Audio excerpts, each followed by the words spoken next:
I thought you were cleverer, Eva, marrying Michael. Guess you're just another gullible woman. I tightened my grip on the checkbook.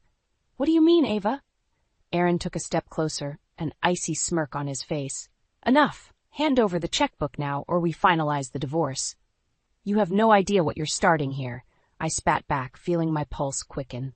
With a dismissive chuckle, he shrugged. We'll see about that. 5 years. That's how long it's been since Michael's accident.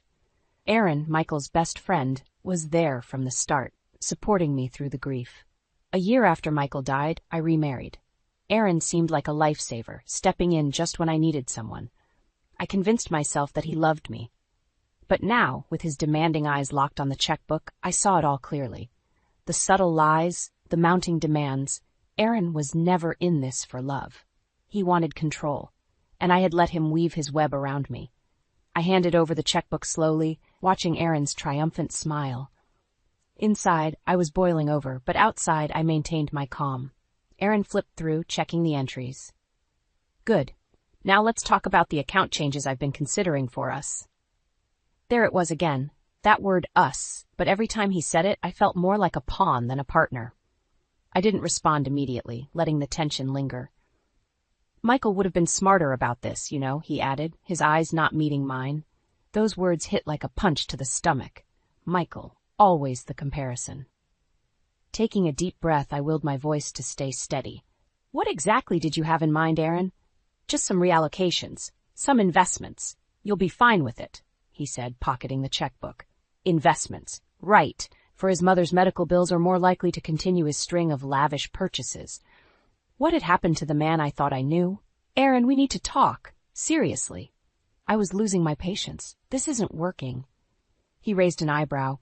Oh, it's working just fine for me. I couldn't hold back any longer. No, it's not, Aaron. You spend money like water. You're never home, and when you are, you're unbearable.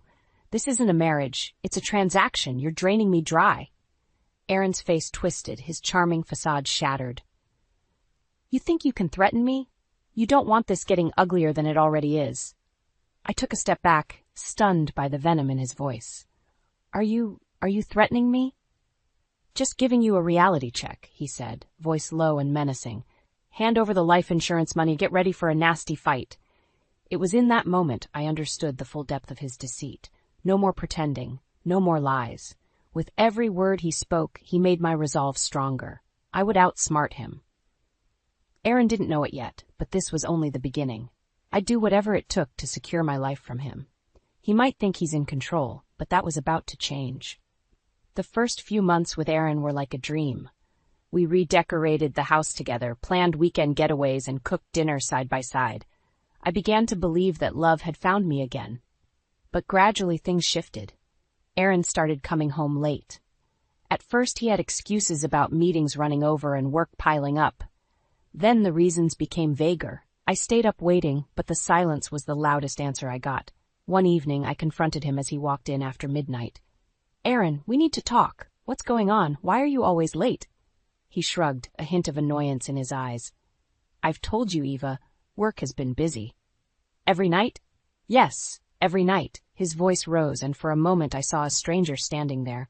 Why can't you understand? I'm doing this for us. I wanted to believe him, but his words felt hollow. The tension over money began soon after. Aaron demanded more allowance, explaining it was for his sick mother. I agreed without questioning, until I noticed the credit card statements. Expensive dinners, nightclubs, casinos.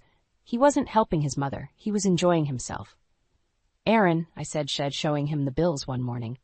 These charges don't seem right. We can't afford this lifestyle. He snatched the papers from my hand. I know what I'm doing, Eva. Mind your own business. But this is our money, I protested. We need to be responsible. Responsible, tearing the papers in half. You think you can lecture me about responsibility? You were the one sobbing over Michael's death. I'm the one keeping this house together. I bit my lip, anger welling up. Since when is wasting money responsible? Aaron's face darkened. You don't get it, do you? I'm done explaining myself. His attitude grew colder, his absences longer. The man I thought cared about me was fading, replaced by someone I barely knew. One night I returned home to find the living room lights dimmed. Aaron was at my laptop, fingers flying over the keyboard. What are you doing? I demanded. Just managing our finances, he replied, not looking up. On my private account? I stepped closer, fury boiling over. Get out of there, now! He finally turned to face me, eyes narrowing. You think you're smart hiding money from me? Well, think again. I have every right to be here. You have no right to access my private accounts. We're married, Eva. Everything you have is mine, too. No, Aaron, that's not how it works. You're crossing a line. Give me the life insurance money from Michael's passing, or it's over. Your choice. His words were a slap in the face. I knew I couldn't trust him. That night, as Aaron slept soundly, I lay awake, plotting my next move. I'd protect myself and my future. There was no running from this now. I would outsmart him, and he wouldn't see it coming. I started working part-time at a local bookstore. It wasn't much, but every dollar mattered now. Aaron had drained our accounts to the point we were barely making ends meet. He spent more time out than in, and I knew I needed a backup plan. When Aaron wasn't home, my mind raced. I stashed bits of my earnings into a secret bank account he didn't know about. It was risky, but it gave me some control, a small fragment of hope. One evening, I got home from work, tired but satisfied. As I entered the house, I noticed the eerie silence. Aaron's car was in the driveway, yet the house felt empty. I went straight to my desk and gasped. Aaron was there, logged into my bank account. What are you doing? I asked, my heart hammering in my chest. He didn't even flinch. I'm managing our money. You're reckless, Eva. You need guidance. You can't just take control of my account. I moved closer, trying to pull the laptop away. Your account? He sneered, gripping the sides of the laptop. We're married. What's yours is mine. I yanked the laptop out of his hands. Enough, Aaron. You're not getting your hands on this money. It was Michael's insurance payout, for God's sake. Michael's dead, he spat back, venom in his voice. And if you don't watch it, you'll regret it. Divorce, Eva. Think about it. I have thought about it, I said, trying to keep my voice steady. And maybe that's exactly what I want. Aaron laughed, stepping back. Go ahead, Eva, but remember, I'll take every last cent. You think the courts will side with you? You're nothing without me. Shaken, I watched as he stormed out. My heart ached with a mixture of fear and anger. That night, I made a decision. Aaron wouldn't get another cent from me. I had to protect myself, and I had to do it now. The next morning, I visited the bank. I need to change my account details, I told the teller, hands trembling, new passwords, everything. The teller nodded, helping me secure my money. Leaving the bank, I felt a surge of resolve. When I got home, Aaron was lounging on the couch, scrolling through his phone. He looked up, noticing the determination in my eyes. What are you up to now, Eva? Just making sure you don't steal any more from me, he smirked. Good luck with that. You can't outsmart me. But I knew I could. I pretended to comply with his wishes, all while closing the gaps. I packed a bag with essentials and a few precious memories of Michael. Then I called Jessie, my trusted friend. I need a place to stay, Jess, I said, desperation in my voice. Come over, Eva. We'll figure this out together. Leaving Aaron behind, I drove to Jessie's house, the weight of uncertainty lifting with every mile. This was only the beginning. I was ready to fight back, and Aaron was about to learn just how strong I could be. At Jessie's house, I finally felt a sense of safety. Jessie welcomed me with open arms. Stay as long as you need, Eva. You know I've got your back. Thanks, Jess, I said, setting my bag down. I don't know what I'd do without you. We'll get through this, she assured me, patting my shoulder. Let's get you settled. For the first time in months, I slept soundly. The next morning, I woke up with a plan. I need to contact my lawyer, I told Jessie over breakfast. Good idea. Cover all your bases. She nodded. And what about Aaron? I sighed. He's not backing down. I need to be careful. Jessie handed me her phone. Call your lawyer now. The sooner you start the process, the better. I dialed the number and explained my situation. I need to initiate divorce proceedings, and I need to protect my assets. Understood, my lawyer said. We'll start the paperwork. Make sure Aaron has no access to your accounts. Already done, I replied, feeling a bit more secure. And I'll need to notify the authorities. Aaron's threats are escalating. Keep records of everything he says or does, the lawyer advised. It'll help your case. After ending the call, I felt a sense of purpose. Jessie and I put together all the documentation, organized my finances, and ensured that Aaron couldn't touch a dime. As the days went by, Aaron became more desperate. He called repeatedly, leaving angry voicemails. "Eva, you can't run forever. Come back now, or you'll regret it." I saved every message, each one a piece of evidence. One evening, I received an email notification. Aaron had attempted to access our joint account, but was denied. His frustration was palpable even through the screen. "What's the next step?" Jessie asked, seeing the look on my face. "Divorce papers," I said firmly. "He needs to know I'm serious." Sending those papers felt like lifting a weight off my shoulders. I knew Aaron would be furious, but it was a necessary step. A few days later, Jessie and I were sitting together when my phone buzzed. It was Aaron. I answered, putting it on speaker. "You think you're smart, don't you? Sending those papers?" He was livid. "I'm protecting myself, Aaron," I replied calmly. "This is over." "No, it's not," he snapped. "You'll pay for this, I swear." "We'll see," I said and hung up. Jessie looked at me, concerned. "He'll get desperate now, Eva. Be prepared."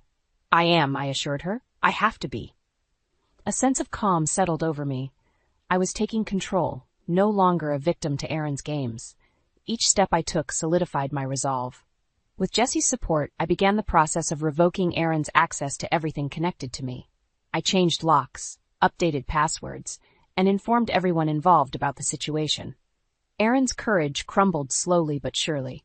He found himself cut off, no longer able to manipulate or control me. I watched from a distance as his fake facade started to fall apart, revealing the true coward behind the mask. I knew the ultimate face-off was coming, but until then, I kept my defenses strong, prepared for whatever Aaron had left in his arsenal. This was only the beginning, and I was ready for the fight.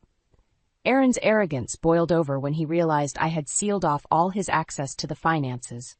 One evening, as Jessie and I were catching up on the latest details, my phone rang. It was an unknown number. "Hello?" I answered tentatively. "You think you've won, Eva?" Aaron's voice was seething with anger. "You've just made the biggest mistake of your life." "That's your opinion," I replied, trying to keep my voice steady. "What do you want, Aaron?" "I want what's mine, and you will give it to me," he hissed. "You're not getting anything, Aaron. It's over." I hung up, feeling a mixture of fear and strength. Jessie looked at me, concern in her eyes. "He's not going to give up easily, Eva. Be careful." "I know," I sighed, "but I'm ready." The next day, I decided to take more decisive action. I went to the local police station to explain my situation. Officer James listened carefully, taking notes. "Based on what you've told me, we can file a restraining order against him," he said, handing me the paperwork. "It won't stop his calls, but it might make him think twice before showing up." "Thank you," I said, filling out the forms. "This means a lot." Returning to Jessie's place, I felt a little more secure. That evening, Jessie and I were having dinner when there was a loud knock at the door. Jessie peeked through the window and turned pale. "It's Aaron and his mother, Lydia." "Open up, Eva," Aaron shouted from outside. "We need to talk." I stood my ground. "Go away, Aaron. You have no right to be here." Lydia's voice cut through the air. "You'll regret this, Eva. We've done nothing wrong." "You've done plenty wrong," I snapped back. "Leave or I'll call the police." Aaron pounded on the door harder. "You can't hide forever." With shaky hands, I dialed 911. "There's a man at my door threatening me. I have a restraining order against him." "We're on our way," the dispatcher assured me. I hung up and glared at the door. "You're making this worse for yourself, Aaron." Minutes later, the police arrived. Officers led a furious Aaron and a downcast Lydia away. Aaron's final words, "This isn't over," echoed as they drove off.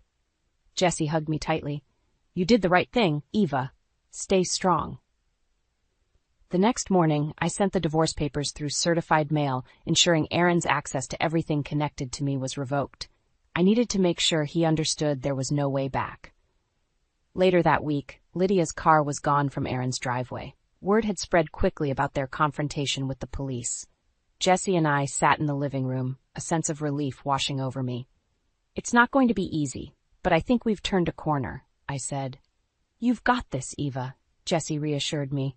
"You're stronger than you know." I nodded, the weight of uncertainty lifting. The storm was far from over, but for the first time in a long while I felt ready to face it head-on. Every step forward was a step away from Aaron's toxic grip. The ultimate showdown was on the horizon, and I was prepared to win. A few days after the police escorted Aaron and Lydia away, I returned to work at the bookstore, hoping for a sense of normalcy. It was a quiet afternoon when my phone buzzed. It was a message from Jesse. "Aaron and Lydia here now. Be careful." My heart pounded. Moments later, the bell above the shop's door jingled, and they stormed in. Aaron's eyes were cold, and Lydia's face was twisted with anger.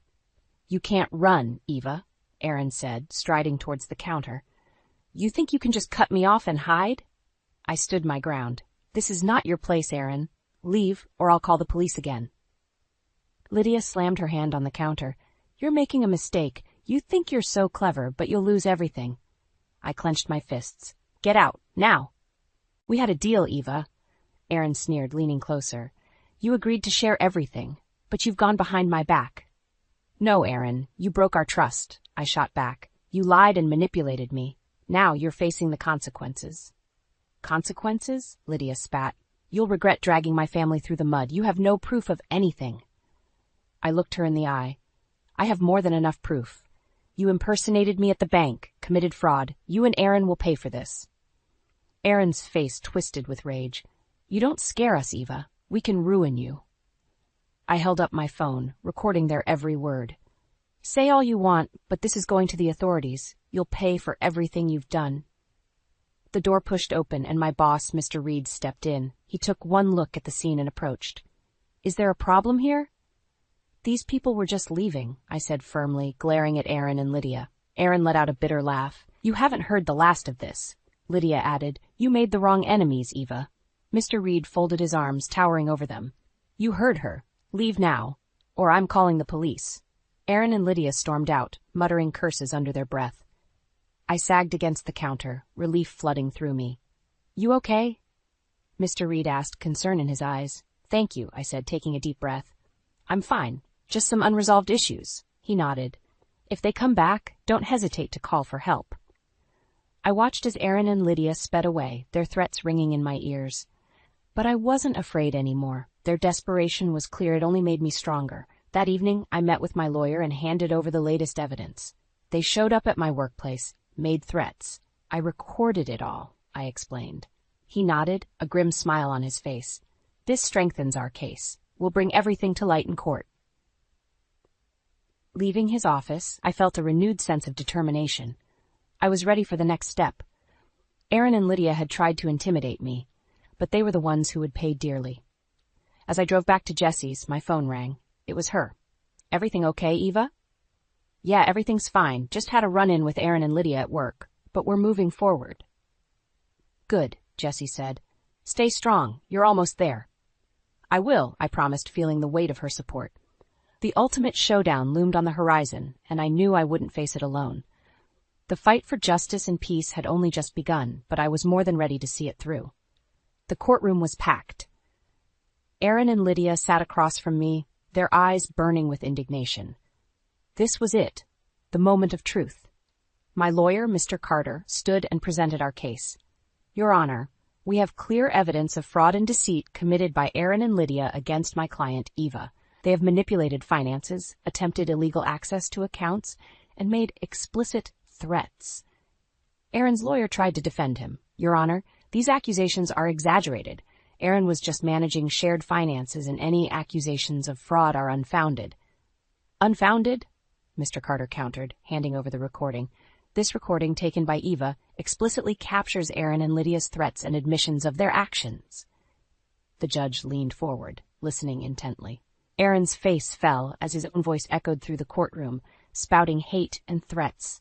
Lydia's expression turned cold, realization dawning on her. "Enough," the judge said, raising a hand. Turning to Aaron and Lydia, he continued, "I have heard enough to make my decision." Aaron looked panicked. "Your Honor, I was under a lot of stress. I didn't mean those things." "It's too late for excuses," the judge replied sternly. "The evidence is clear. You have committed fraud and shown a clear pattern of manipulation and abuse." Lydia stood up, desperation in her eyes. "Please, Your Honor, we didn't mean any harm." "Sit down," the judge commanded, and Lydia obeyed, her face ashen. The judge's gavel came down with a sense of finality. Aaron and Lydia are to repay the misappropriated funds and will face legal consequences for their fraudulent actions. I breathed a sigh of relief. It was over. Justice had been served. Aaron's face crumbled, tears of anger and disbelief streaming down his cheeks. Lydia looked defeated, her plans falling apart before her eyes. Outside the courthouse, Mr. Carter gave me a reassuring smile. "You did well, Eva. This is a significant victory." "Thank you," I said, feeling the weight lift off my shoulders. "Now you need to focus on rebuilding your life," Mr. Carter advised. "You've shown incredible strength." Walking away from the courthouse, I saw Aaron being led away, handcuffed. He caught my eye, his rage clear. "You haven't seen the last of me," he growled. I didn't reply, just kept walking. His power over me was gone. That evening, Jessie and I celebrated quietly. "To new beginnings," she toasted. "To freedom," I echoed, clinking glasses. Aaron's downfall was public and complete. He lost his job, his reputation, and now faced a significant financial penalty. Lydia withdrew into isolation, her social standing tarnished beyond repair. My life was far from perfect, but I felt hopeful for the first time in years. The storm had passed, leaving behind the wreckage of Aaron's deceit. I was ready to rebuild, stronger and wiser than before. As I went to bed that night, I couldn't help but smile. The fight was over, the battle won. And while Aaron and Lydia faced the consequences of their actions, I had reclaimed my life. The scars would heal, and with each passing day, I would find peace and strength anew. The weeks after the court ruling were a whirlwind. Life slowly started to piece itself back together. I stabilized my job at the bookstore, dived into work, and found solace in the daily routine. Jessie remained my rock, always there with a reassuring word or a comforting hug. One afternoon, while shelving some books, a soft-spoken voice interrupted my thoughts. "Excuse me, could you help me find The Great Gatsby?" I turned to see a tall man with gentle eyes and a warm smile. "Sure, it's just over here," I said, leading him to the classics section. "Thank you," he said, looking thoughtfully at the books. "I'm Patrick, by the way." "Eva," I replied, shaking his hand. "Do you need help with anything else?" Patrick smiled. "Just looking for something good to read. Any recommendations?" We spent the next few minutes talking about books. There was something calming about him, an air of genuine kindness I hadn't experienced in a long time. Over the coming weeks, Patrick became a regular customer, and then a friend. One evening, as I closed the store, Patrick waited outside. "Care for a coffee?" he asked, a hopeful expression on his face. "Sure." I nodded, feeling a nervous excitement. At the cafe, the conversation flowed easily. Patrick shared his love for literature, his adventures as a travel writer. I listened, feeling a warmth I hadn't felt in years. "Eva, you're amazing," Patrick said, his eyes sincere. "You've been through so much, yet here you are, standing strong." I smiled, blushing slightly. "It hasn't been easy, but I've had good friends to help me." He reached across the table, gently squeezing my hand. "I'd like to be one of those friends, if you'll let me." We continued to see each other, slowly building a bond. Patrick was careful, gentle, never pushing, always respectful. It was refreshing, a stark contrast to the chaos Aaron had brought into my life. One afternoon, while sorting through some old photos, I found a picture of Michael. Tears welled up in my eyes. Jessie, noticing my distress, sat beside me. "It's okay to remember, Eva," she said softly. "It's part of healing." "Michael was my safe place," I whispered. "I miss him every day, and it's okay to miss him," Jessie said. "But you deserve happiness, too." It was as if a weight had lifted. The memories of Michael would always be a part of me, but they didn't have to anchor me to the past. They could live alongside new memories, new happiness. Months went by, and Patrick stayed by my side. One day, as we walked through the park, he stopped and looked at me. "Eva, I care deeply for you. Will you let me be a part of your life?" It was a big step, but I felt ready. "Yes, Patrick, I'd like that." In that moment, I realized I had regained control of my life. Aaron's shadow no longer loomed over me. He faced the consequences of his actions, a stark contrast to the bright, hopeful future I was beginning to see. Patrick and I took things slow, building a relationship based on trust and care. I was mindful, ensuring not to repeat past mistakes. Each day felt like a new chapter, filled with cautious optimism and growing confidence. Eva's journey felt complete. From the darkness brought by Aaron, I had emerged stronger, resilient. With Patrick by my side, and Jessie always there to support me, I felt a sense of peace and hope. The storm had passed, and the future looked bright. In the end, it was not just about the revenge or the drama.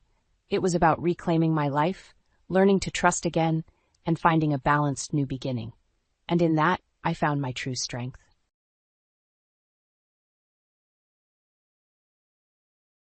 Education doesn't matter. I'll make you happy. He comforted me, a poor girl who had lost her parents in an accident. But now, he constantly berates me, saying, Just a middle school dropout.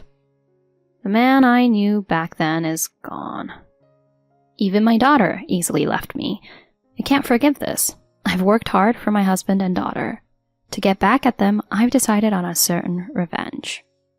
My name is Teresa, 21 years old. My husband Dexter is the same age as me and still a college student. There is a reason he got married while in school. I lost my parents when I was in middle school. He was the one I was dating at the time. Losing my parents was hard, but I was more lost about how to live without a family. I was too depressed to focus on studying for exams. Eventually, I had to quit school due to mental and financial reasons and started working right after middle school. That's when he told me, Don't worry, I'm here for you. I was hesitant about not going to high school, but he said, Education doesn't matter. I'll make you happy. Dexter. Looking back, maybe he said it in the heat of the moment. But he kept his word and married me. After working since middle school, I quit my job when we got married.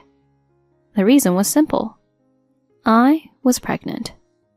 Pregnancy was enough reason to quit, but I also did it for my husband. He was studying hard to become a certified public accountant.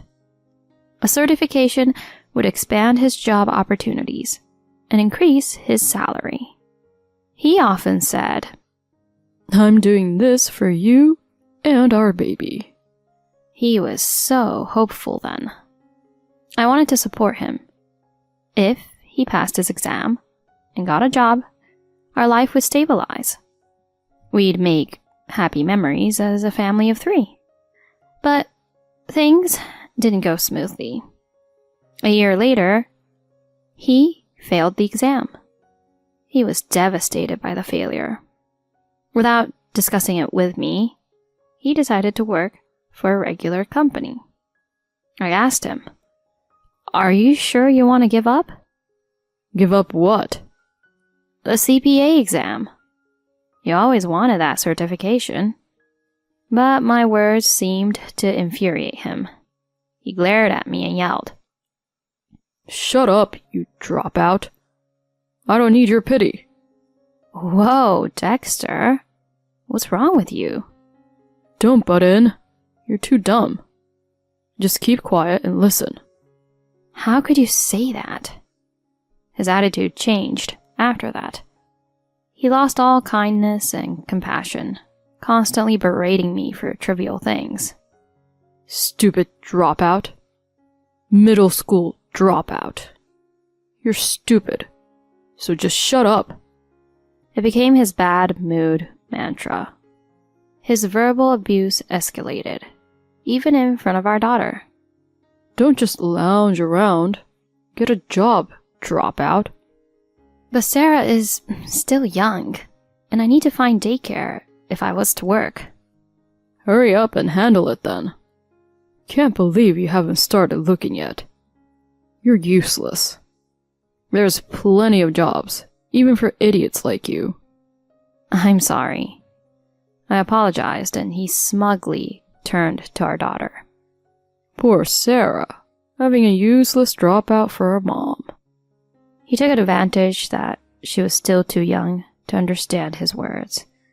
He spoke kindly to her and never raised a hand against her. That was my only solace. After quitting his studies, he often went out with our daughter, leaving me behind. I found a job and got busy, spending less time with Sarah. 10 years passed. It was my 35th birthday. Dexter hadn't celebrated it in years. I bought 3 cakes, hoping for a modest family celebration. I'm home. Sorry I'm late. I brought cake. but Dexter ignored me. I was used to his silence, but I sensed something was off. "Dexter?" I asked. He handed me something. Right here. I've already signed it. Just need your signature now. What? As soon as I got home, he thrust divorce papers in front of me. I couldn't comprehend what was happening. Why a divorce paper? It's your birthday present. Be happy. Sign it already. Oh, wait a minute. What do you mean? If this is some kind of joke, this isn't funny at all. He snorted in response to what I was about to say. A joke? No way. You're just not needed anymore. Not needed? What do you mean? I only played the husband role because you were young and pretty. Now that you're over 35 and just a middle school dropout, I don't need you anymore. How can you say that? Suddenly, I felt a gaze and looked towards the door where my daughter stood. She had heard her father's tirades before, but this was different. She shouldn't hear about a divorce. I tried to remain calm and spoke gently to her. "Sarah, I'm sorry. Your dad and I are discussing something important, so please, go to your room." "Shut up, old lady." I was speechless at her harsh words, something I had never heard from her before. "Just so you know, I don't consider you my mother. You've always neglected me for work. You're the worst." "Wait, it's not like I neglected you." "Oh, really? Then I wonder why it's always been Dad who took me out." "That's because he chose to take you out without..." "What? Blaming him? Weren't you just out with other men under the guise of work?" "Sarah? Why would you say that?" "Shut up. Just leave." "Wait, Sarah. Please listen to what I have to say." "I said shut up. You're not part of this family." It seemed my husband had filled her with lies. Her angry, unfamiliar expression left me paralyzed. Watching me, Dexter smirked triumphantly. How did it come to this? When did Sarah start talking like this? I tried to explain multiple times, but she wouldn't listen. On my 35th birthday, I lost my place in this family. I had lived for my husband and daughter, balancing household childcare and work. Yet I faced such betrayal. I'll give you your share of the property, but I'm taking custody. Get out of this house immediately. I left the house reluctantly, abandoned by my husband and daughter. I couldn't stay there anymore. Later, I rented an apartment with the little savings I had. Lying on the floor, tears naturally flowed. How did it come to this? Education doesn't matter. I'll make you happy, he had said. I'd been ridiculed for my education before, but never by my own family. Unforgivable. I couldn't let it end like this. I was determined to prove him wrong, my tears turning into resolve. The days that followed were a whirlwind. My first goal was the high school equivalency exam, then college entrance. Working while attending college, I chose a distance learning program. Thankfully, I never hated studying. But college wasn't my end goal. I aimed for the CPA certification that my husband had failed. Can it really be this hard? How do I even answer these questions? The exam was daunting, but I read advice and stories from professors and those who had passed. Despite feeling like giving up many times, I was determined to outdo him. I wouldn't lose. After 4 years of relentless study, I passed the national exam. 3 years later, after various work experiences, I was finally hired at the consulting firm I'd aimed for. Hi, I'm Teresa. I'm looking forward to working with you all. There, I saw someone looking at me in shock. Teresa? Why are you here? Oh, long time no see. No way. You can't have that qualification. He approached me, visibly shaken. How did you cheat your way in? Cheat? I just studied and passed the exam. That's why I'm here. But you're just a middle school dropout. Is that what you want to say? Then a supervisor who seemed to have overheard intervened. Dexter, do you know Teresa? Caught off guard by his boss's sudden appearance, my ex-husband pointed at me and blurted out. She's lying about her background. Boss, she's faking her credentials. Faking her credentials? Because she's just an uneducated middle school dropout. The boss shrugged, looking perplexed. What are you talking about? She graduated from college, got her certification, and has experience. She's a former student of an acquaintance of mine. There's no mistake. That can't be. And how do you two know each other? Well, Frustrated with his evasion, I decided to speak up. We used to be married. What? Ignoring his wide-eyed look, I continued. Yeah, we used to. He served me divorce papers on my 35th birthday, said he didn't need a middle school dropout old lady anymore. He did that? Yes, well, it's true I was a dropout. But thanks to that, I was motivated to prove him wrong, study hard, and eventually get my certification. Now, I'm actually grateful for it. Not just the boss, but also the other employees who heard the conversation were visibly shocked. At that moment, I was sure everyone's perception of my ex-husband changed. From then on, he was looked at differently in the office.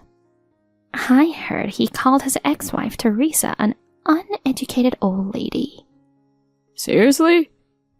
Honestly, Teresa is more competent at work than Dexter. Totally. Dexter acts tough with juniors, but he's not that great at his job.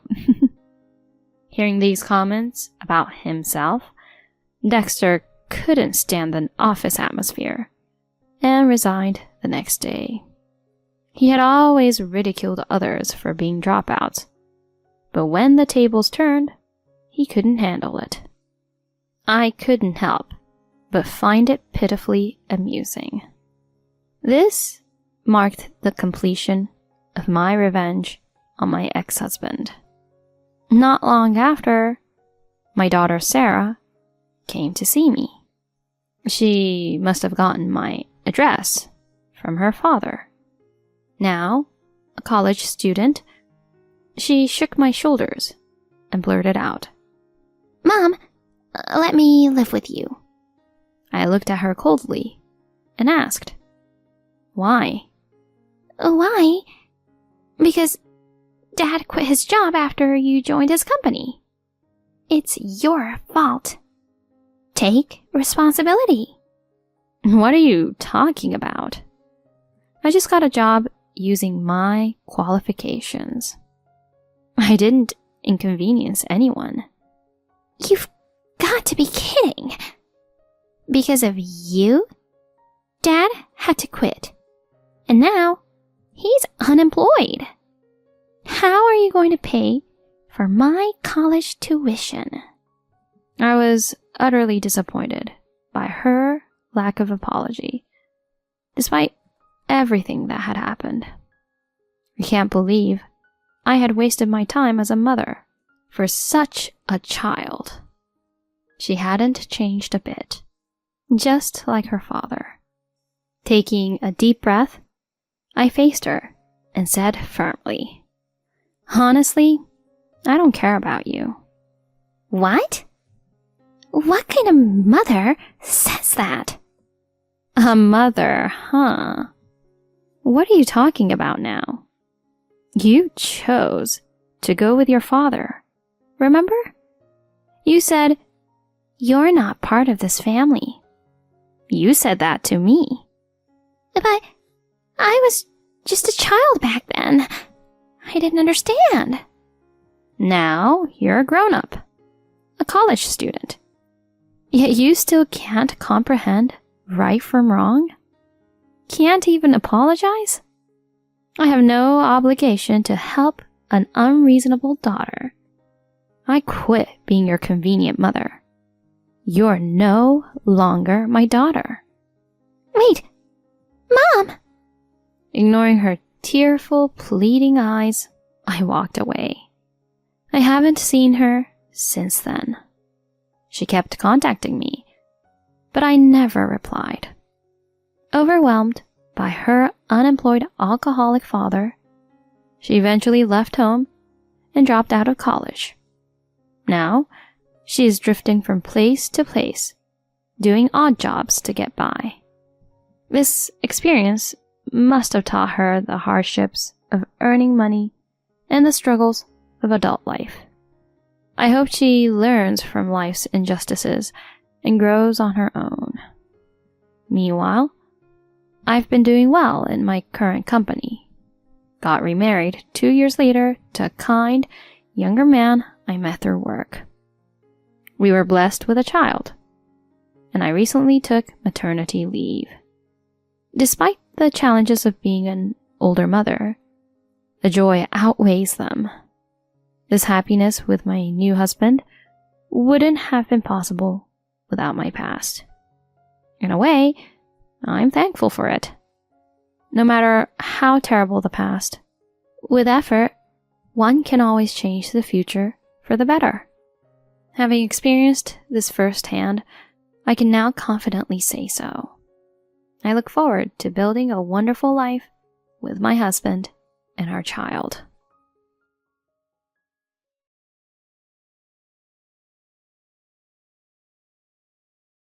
My name is Jessica, and I am 31 years old.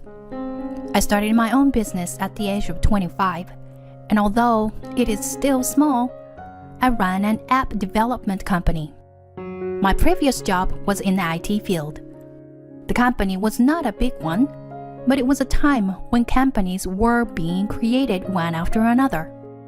I took the plunge and resigned from my previous company when its management started to lean. Then, I started a smartphone game development company.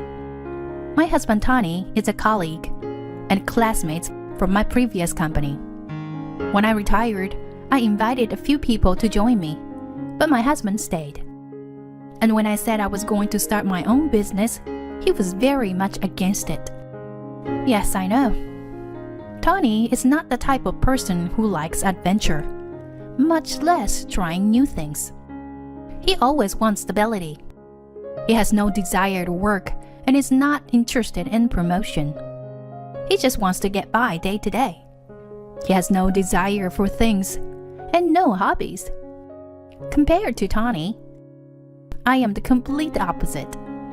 I want to be successful in my work, and I always want to challenge myself. I also like shopping.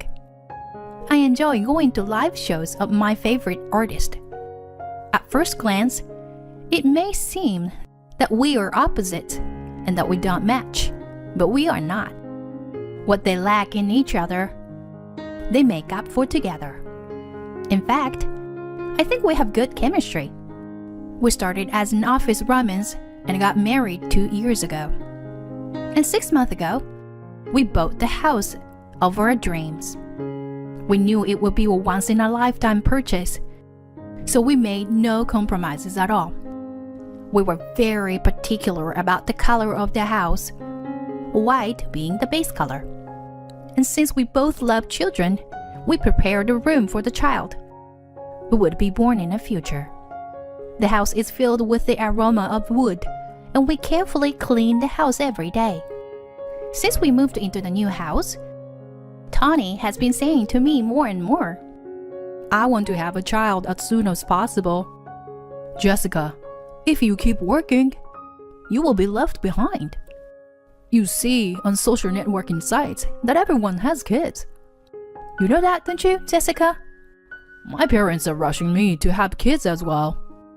Why don't you save your work for a while?" This was my biggest fear. Tony's income has decreased significantly. Many people left the company for that reason, and now there are only 3 employees, including Tony. And the vacation is called remote work. This month, he only went to work a few times. Before I knew it, his salary was reduced to an hourly rate, like a part-time job. We bought a house with a mortgage, and we can hardly live on my husband's income alone. But the issue of income is a sensitive one, so there was no way I could tell him directly. So I kept my mouth shut. Tony also noticed that his income was decreasing, but he turned away from his new job. I responded, choosing my words carefully. I guess so, but I still want to focus on my work. I want to save more money. If I have a child, of course I want to think about the child first. I don't have anyone I can trust completely when I'm out of the office. So, I'm sorry. Please wait a little longer. I'll think about it. Tony looks unhappy. You know, my mother is always asking to see her grandchildren. I'm sorry, but you've got to think about my dignity, too, you know? I've told my mother that Jessica is unable to have children because she's too picky. She won't be convinced if I don't say so. I knew that too. Every time my mother-in-law looked at me, she would say, "Are you not ready yet, Jessica? Work is good, but you have to have a child before you can be a full-fledged man, you know? No matter how good you are at your job, a woman who cannot produce offsprings is half a man. Be a full-fledged woman soon." There is no way I can agree with such an opinion. But my mother-in-law is stubborn and rigid woman. I could not expect Tony, who is a mother's son, to take my side, even if I gave him my opinion. I was tired from work, so I tried to avoid seeing her as much as possible. Whenever we met, she would talk about our children. She probably doesn't know about my husband's income. I don't think she could ever think of having children if she saw our current financial situation. One Sunday, I was relaxing, trying to spend the holiday with my husband, when the chime rang. My mother-in-law was there through the monitor. I really wanted to use the answering machine, but it was not possible because we had a car. My husband opened the door, and as soon as he opened it, she turned to me and said in a sarcastic tone, "You've embarrassed me, Jessica." Naturally, I had no idea what she was talking about. I had just bumped into a friend of mine from school. She told me that she has 3 grandchildren. He is younger than Tony. She bragged about her grandchildren. I never thought I would be subjected to such humiliations at my age. Having a wife who is a piece of shit. I must be miserable like this. She turns her anger toward me. Don't you feel sorry for Tony too? You are not going to be young forever, so you need to plan your future properly. You talk about work and work and work, but you are just making games. Anyone can do that, not just you. Ignorant people are the scariest. They don't know anything about other people's hard work, but they are the ones who are taken advantage of. As you can imagine, I couldn't stay silent either. With all due respect, I think you should be aware of your ignorance. I understand that you want to see your grandchildren, and I'm sorry for you felt sad. But I can't keep quiet about my job. It is not a job that just anyone can do. It is unpleasant to hear people talk like that about a game that our employees work hard every day to make. When I said that, my mother-in-law laughed snidely. What are you trying to be so cool about? Is that your game more important or your child? Which is it? If the nerdy games is still important to you, it makes sense. It's such a ridiculous story, isn't it? I had been avoiding this because I didn't want to get in trouble. And now I am getting revenge. It makes my head hurt. What is it? Which is more important, that job or me? Such nonsense. It's ridiculous to compare such things. And they are completely different vectors, aren't they? I understand what you're trying to say. But from this point on, it's a married couple story. Please let us come to a conclusion together. I thought my words were a little too strong, but I couldn't stay silent any longer. Tony never defended me and kept silent. Then, my mother-in-law, her face bright red, sniffles and comes at me. You must feel bad for me, right? Tony is too kind to say anything. Don't you think it would be worse if he worked harder than you? I get it. I feel sorry for Tony. I'll live here too. You're building a nursery, even though you can't even have a child. If you don't want to have kids, don't you have that extra room? You are infertile, and we will have plenty of room in a 4-bedroom. I'll move in with you. I was gasping at what she was going to say this time, when Tony opened his mouth. It's true. There's plenty of room, isn't it? I don't want to have kids, so it will be more efficient for me to live with my mother. Jessica is careless. It's good to have someone at home for security. I agree. I was surprised by his statement. I know Tony is a mom's boy, but I didn't think he would go so far out of control without asking my opinion. I was angry too, so I sarcastically said to Tony, Tony, you are at home because of the remote work. I think the security is perfect. If I needed security, I would have hired a professional company to do it. I don't have anything expensive enough to need security. What kind of house are you talking about, Tony? He looked annoyed and turned on me. Can't you see? That kind of attitude discourages me. Jessica's success in becoming independent was just a fluke, wasn't it? Even if I had started my own business at that time, I would have been successful. I would have made a lot of money. The heat in my body quickly cooled down. To tell you the truth, Tony, you can't do it.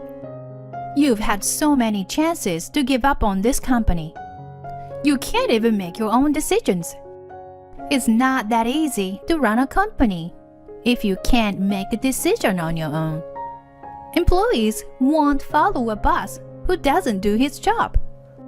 Tony looks just like his mother-in-law and gets angry at me. You are really an arrogant and not very pretty woman. If she can't even have children, she's a failure as a person. Do you understand? Life has to be passed on to the next generation in a relay system. So if you can't have more than 2 children from me and Jessica, it will lead to a decrease in the population. My mom is right. If you can't listen to her, who is a senior in your life, then you're not worth talking to. You're polishing your arrogance too much. You should live with my mother and let her teach you about that. No one else is going to teach you anything. You need to have your morals drilled into you as a human being. He is saying this in a very righteous way. But I never said I didn't want children in the first place. I just didn't want to have children because there is no way I can live on Tony's earnings alone. In order to protect my mother-in-law's reputation, I've kept quiet about it. But I'm going to reveal it.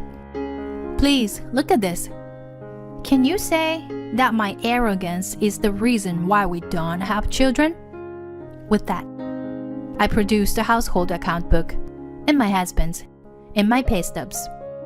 My mother-in-law stared at it with a mousy expression, and Tony looked impatient. I knew it would be tough for him to show this to her, because his salary is only as much as a student's part-time job. With this amount of money, he would have to pay the mortgage and be the mainstay of the family. It is impossible. I open my mouth. As you can see, our family's financial situation is made up of 2 people working. I can't think about my children just yet because I don't want them to be miserable or poor. If I want to continue my marriage with Tony, I have to give up now. Then Tony says with an impatient look on his face, I didn't ask you to show Mom your paycheck. Do you really enjoy making me look bad? Then his mother said, A man's income is not everything, you know. Tony's mild-mannered personality makes him a good father. Why don't you be the mainstay of the family? I'm going to fall over. No. When he's at home, he only reads comic books and plays phone games. If Tony was a housemate, that would make sense. And you know, the women are the only ones who can have children, right? If I take a leave of absence for 6 months, this house will go bankrupt. They're speechless when I said that. My mother-in-law is puckering her mouth like a goldfish. I continue. I think it would be more fun to have kids, and I would grow up. But a man is only a man if he has the financial resources to support his family. I think that's a perfect score if we both earn good money. But I don't agree with your way of thinking. Tony was furious and starts yelling at me. Jessica's spirituality is ruining me. I have a boss all the way home. Get out of my house. I don't even want to see your face anymore. My mother-in-law is biting at me too. That's right. Who do you think you are to say what you want to say? Fine. I'm going to get the divorce papers. Donnie, divorce this piece of shit wife of yours. With that, the 2 went to the city office together. Why I have to leave is a mystery. But I don't want to be with Tony anymore. I don't even want to see his face. That's my line. I'm running out of patience too. I'm finally ready to leave home. I'm going to take this opportunity to pack my things. I don't like to have a lot of stuff to begin with. Basically, I don't want to have anything in my room. I am what is commonly known as minimalist. Packing was over in no time.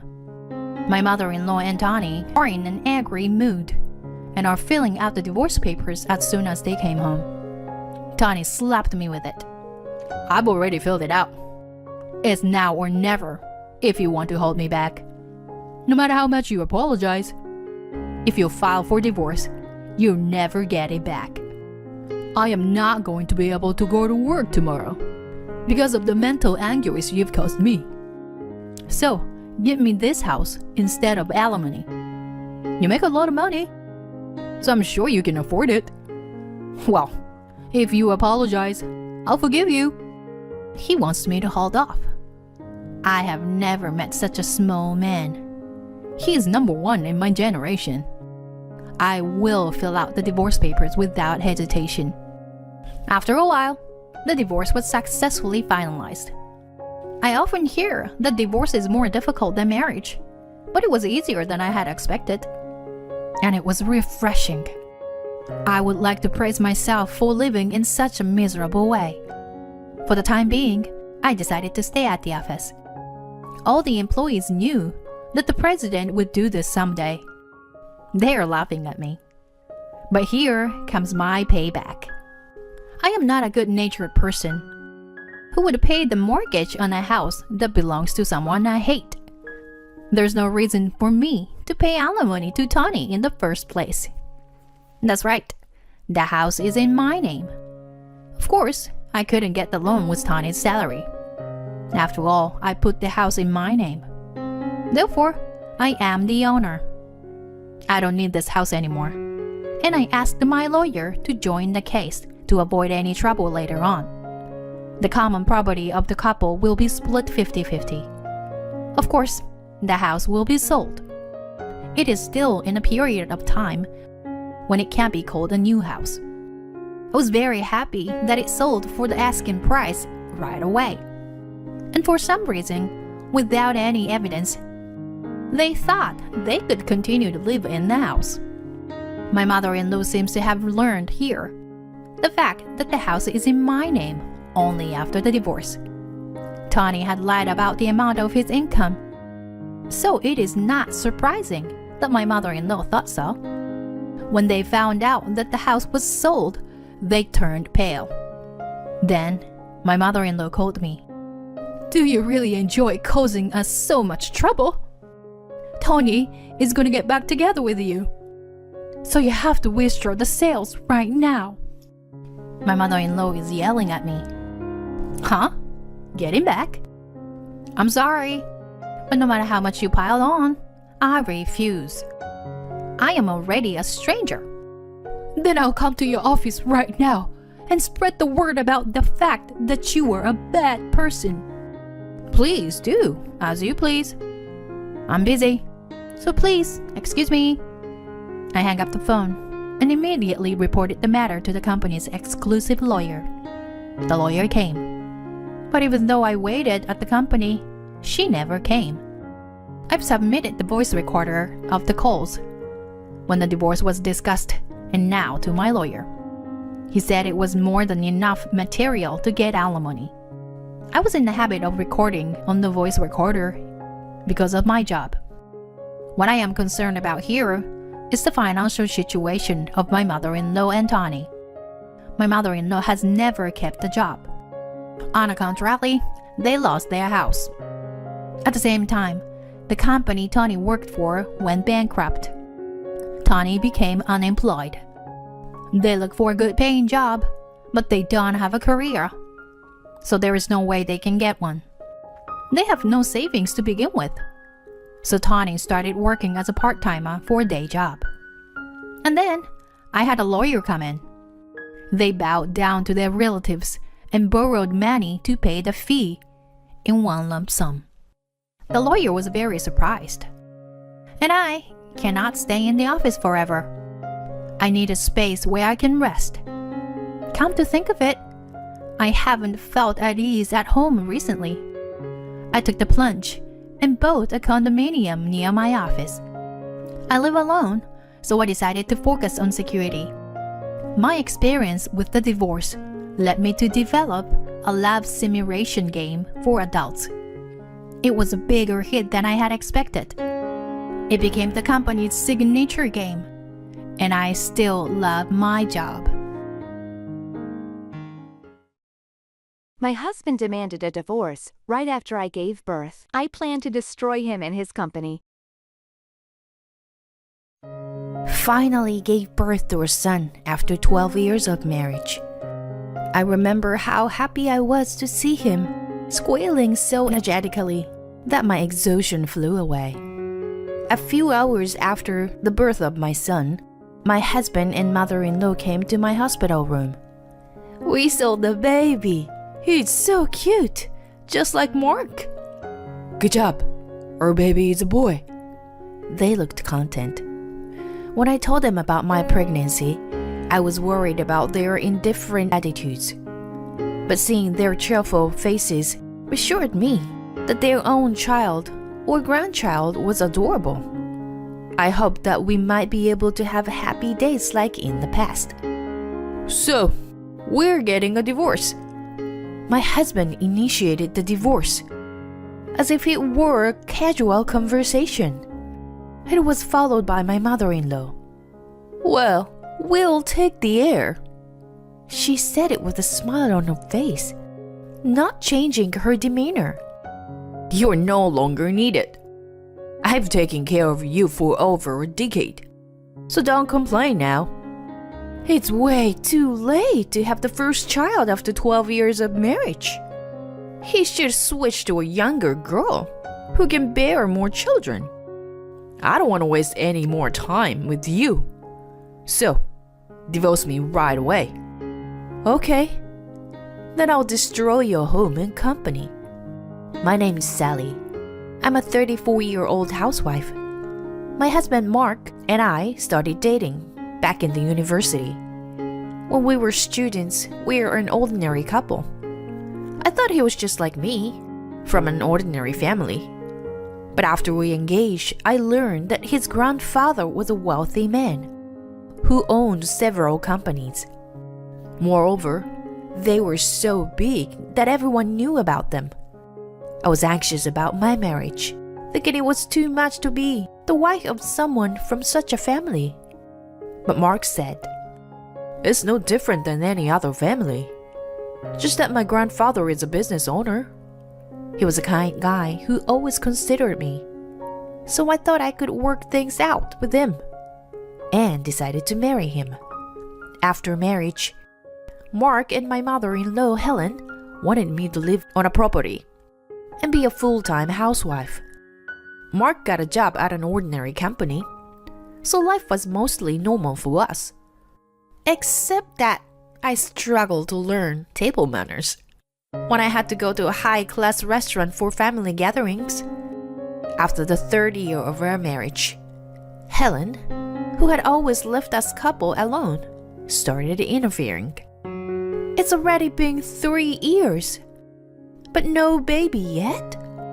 Mrs. Miller's daughter just got pregnant. I wonder when I can meet my grandchild.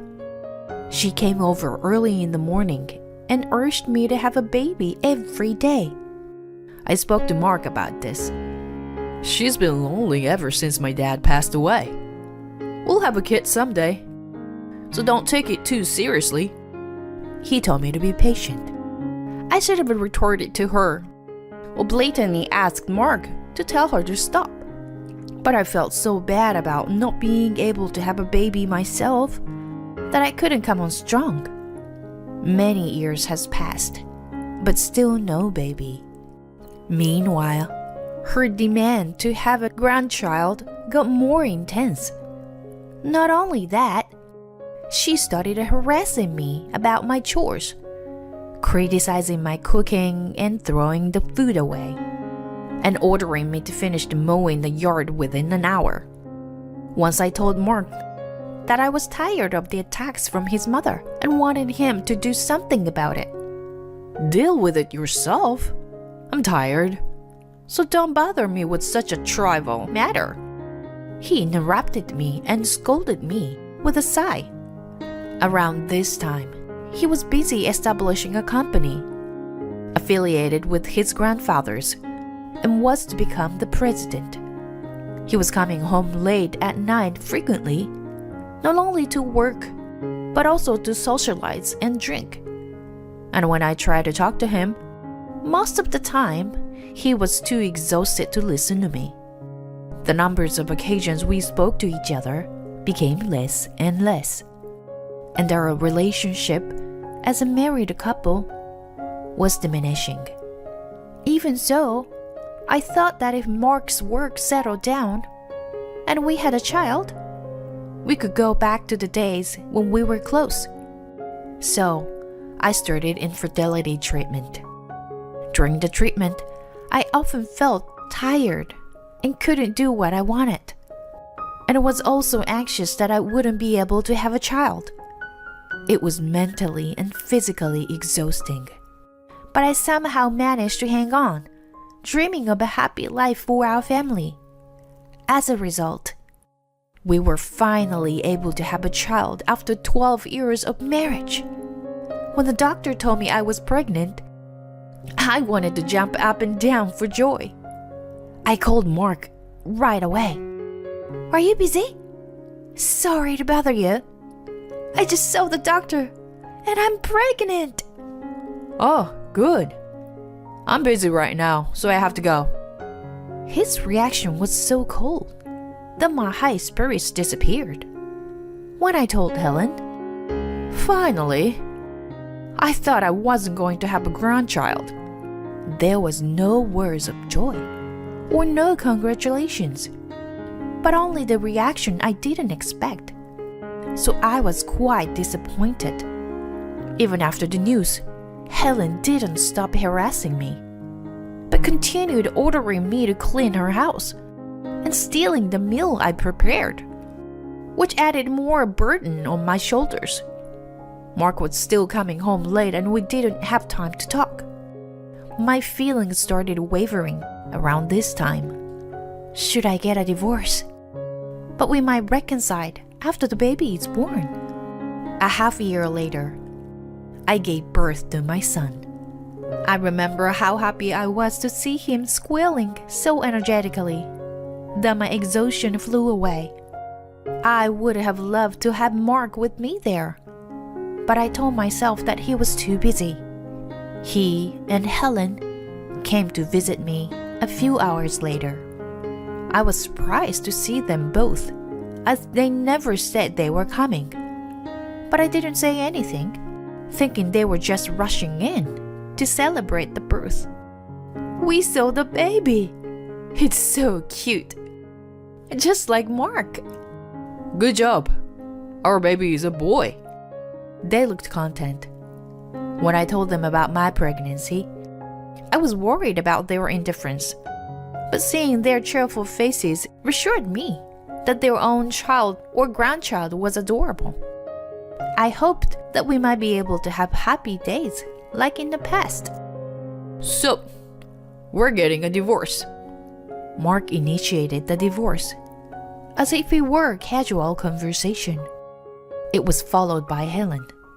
We'll take the air. She said it with a smile on her face, not changing her demeanor. What are you talking about? I just gave birth to your son. And you're talking about a divorce? You're no longer needed. I've taken care of you for over a decade, so don't complain now. It's way too late to have the first child after 12 years of marriage. I can't expect to have more grandkids from someone over 30, like you. You should switch to a prettier and younger girl who can bear more children. My mouth was agape from such a shock, and they thought I was incapable to fight back. They continued with their selfish claim. I guess you'll be struggle to make ends meet after being a housewife for over 10 years. I'll be lenient with the child support. You can thank us for raising your son later. He's a precious heir. When they finished talking, they walked out of the room with satisfied looks on their faces. All I could think about was how to make him regret his decision. In my quiet hospital room, not once did I consider avoiding a divorce, which convinced me that my love for him was gone. After my mind was made up, I called my parents and asked them to pick me up upon my discharge. I assumed my son would be taken away from me if I returned home. I didn't want to worry my parents more than necessary, so I simply informed them that I was getting a divorce. I sent a text to Mark and Helen that I wasn't well and was going to stay with my parents for a while.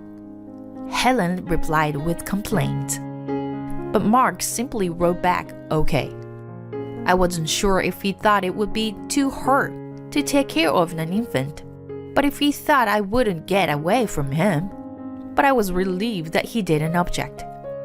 Although I was wary, they never came to the hospital or my parents' house again. While my mother was taking care of my son, I decided to call my grandfather-in-law to retaliate against Mark. I knew it was brazen on me to rely on him, but to weaken Mark and Helen's position with an extended family, and to get me a lawyer, I decided it was necessary. It was my very first time calling him, so I was anxious while the phone was ringing. When he answered my call, I told him about what happened during my pregnancy and what I had been told by them right after I gave birth. I also forwarded the nasty messages I received from Helen and hinted to him that Mark probably had a mistress, from the way she mentioned switching to a younger girl. He couldn't make a decision based on my story alone, so he was going to investigate and then call me back on another day. I received a call from him a week later. From his investigation, he found that Mark had been cheating on me for 3 years, and Helen had been telling people that I had run away, and she was raising her grandson. My grandfather-in-law sounded stoic, but I could feel his quiet rage vibrating through the phone. To gather more evidence of adultery, I found a private detective to tell Mark, and my grandfather-in-law referred me to a seasoned lawyer. The more and more evidence of infidelity came out. His mistress was a gentle-looking girl in her early 20s. There were pictures of Mark going into her apartment, of him happily arm in arm with her, and of them going into our house together. There was a picture of the girl chatting with my mother-in-law, so she must have known about the affair. I was ready to retaliate. When my health was back to normal, Mark and I decided to discuss our divorce. We met in the meeting room at his company. Mark and Helen were already seated when I showed up with my lawyer. "Where's my grandson? You never let me see him since his birth." Helen grimaced at me. He's with my parents. "You are too clumsy, and not the best at raising a child. So give him to me now." "You hide in your parents' house and bring a lawyer with you? I was going to let you go without child support and alimony. But if you're willing to fight, I'll be thorough, too." What do you mean by alimony? "I'm going to take over my grandfather's company one day. And yet, I took care of a childless woman for over a decade. So it wouldn't be worth it if I didn't get alimony." Mark sneered, and my lawyer looked at him coldly. I wonder which one of us would end up paying alimony. Huh. Look who's talking. Helen, let me check again. I'm having a hard time having kids, and I'm not getting any younger. So you want Mark to marry a younger girl? Right. You're not so bright, and have no awareness of what kind of family you married into. We need a healthy, obedient, childbearing bride. Do you agree with her, Mark? Sure. I don't want to waste any more time with you. Let's divorce as fast as we can. Both of them said exactly what I wanted them to say, which made me grin. Okay, I'm glad to hear that. Now I'm going to destroy you and your company. Huh? Huh? They rolled their eyes at each other and then burst out in laughter. You? Who do you think you are so succeed doing such a thing? His company is affiliated with his grandfather. You were born and raised in a poor family. There's no way you could do that. They continued to mock me for a while. Well, let's have a look at these first. I presented them with dozens of pictures on the table. Both of them immediately shut off their laugh and became serious when they saw them.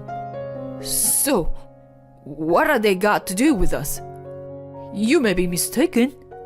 This woman is my friend from the university, and I was just being consulted about her career. I see. Then how about these? I pulled out a voice recorder and played a conversation between him and his mistress about their honeymoon and married life. Both Mark and Helen turned pale when they heard the recording. What the hell is this? I got nothing to do with it. I hid a voice recorder in the house while you two were gone a few days ago. By the way, I bought it to get evidence of Helen's harassment. I expected Mark to deny everything when I showed him the pictures. So, I installed the voice recorder to make sure they couldn't get away with it. But we've been separated since you went back to your parents' house. So our marriage is being broken. We haven't been separated. I just went back home after the baby was born. In any case, I know you've been seeing her for 3 years. I have proof. That's a lie. Show me if you do. I met up with your mistress. I asked her to meet me since I had an impression that she might not know he was married. After hearing the recorded conversation, I was right. She was aghast and on the verge of tears when she found out. She led me to read the correspondence between Mark and her. I'm lonely right after a divorce. Will you accept me even though I'm a divorcee? There were several messages about him being single. I had taken pictures of those as proof of their affair. He was speechless after I showed them to him. It's disgusting that you're not only cheating on me, but also deceiving her by not telling the truth. I wonder what the people at work would think if they knew about this. You think you were threatening me with that? How could a company go out of business over something as trivial as cheating? Right. So it's okay that he has been listening? I showed him a screen on my phone, which had been on the line with my grandfather-in-law. Mark and Helen suddenly looked agitated and couldn't say anything other than, "No, wait. He's too busy to join us here." But he was concerned about me, so he has listening over the phone. He also helped me to get the evidence of your adultery. As soon as Mark heard me, he fell to the floor. I am very sorry. This is just a small marital dispute. When he started excusing, his grandfather scolded. A man who failed a woman he promised to protect wasn't capable of running a company. He said he was going to discipline Mark later and hang up the phone. Mark was still on the floor, frozen like a statue. Helen was pale as a ghost. Now, you know you can't get away with it. So, let's discuss child support and alimony. I was content to see the despair on Mark and Helen's faces. So I was going to let my lawyer take charge and wrap up the negotiation quickly. Let's not get divorced after all. The child should be with the birth mother. Drenched in his cold sweat, he suggested with a quivering smile. I laughed at his awkward expression and said, "You're right." His face immediately turned to a natural smile. My son needs a mother, but he doesn't need a father like you. Let me say it from me, this time. You're no longer needed. So, please divorce me. Showing the despair on his face, he held his head with both hands. My lawyer and I ignored him and continued the discussion. It didn't reach an argument on that day, and Mark also hired a lawyer. As a result, I was granted alimony of $100K as I wished.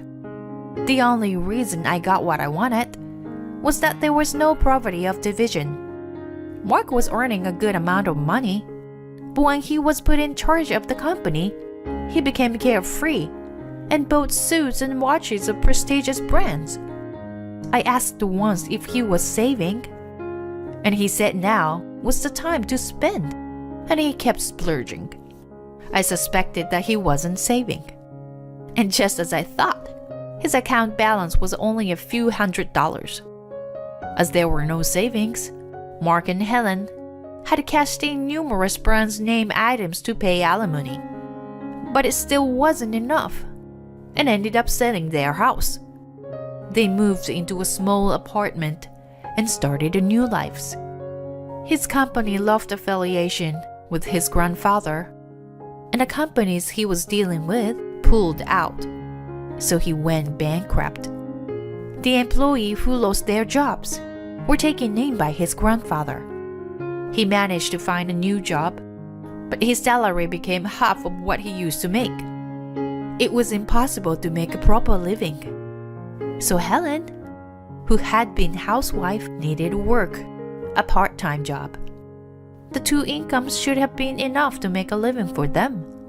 But Mark needed to pay child support, and both of them couldn't downgrade their lifestyle. So the amount of debt kept increasing. I heard Helen ask for help from her relatives. They didn't even decline, but ignored her completely. My recording of her harassment that was passed around among them seemed to be effective. It's been a year since the divorce. Mark has never asked to see his son. I wonder if he wants to, but he can't even pay his phone bill.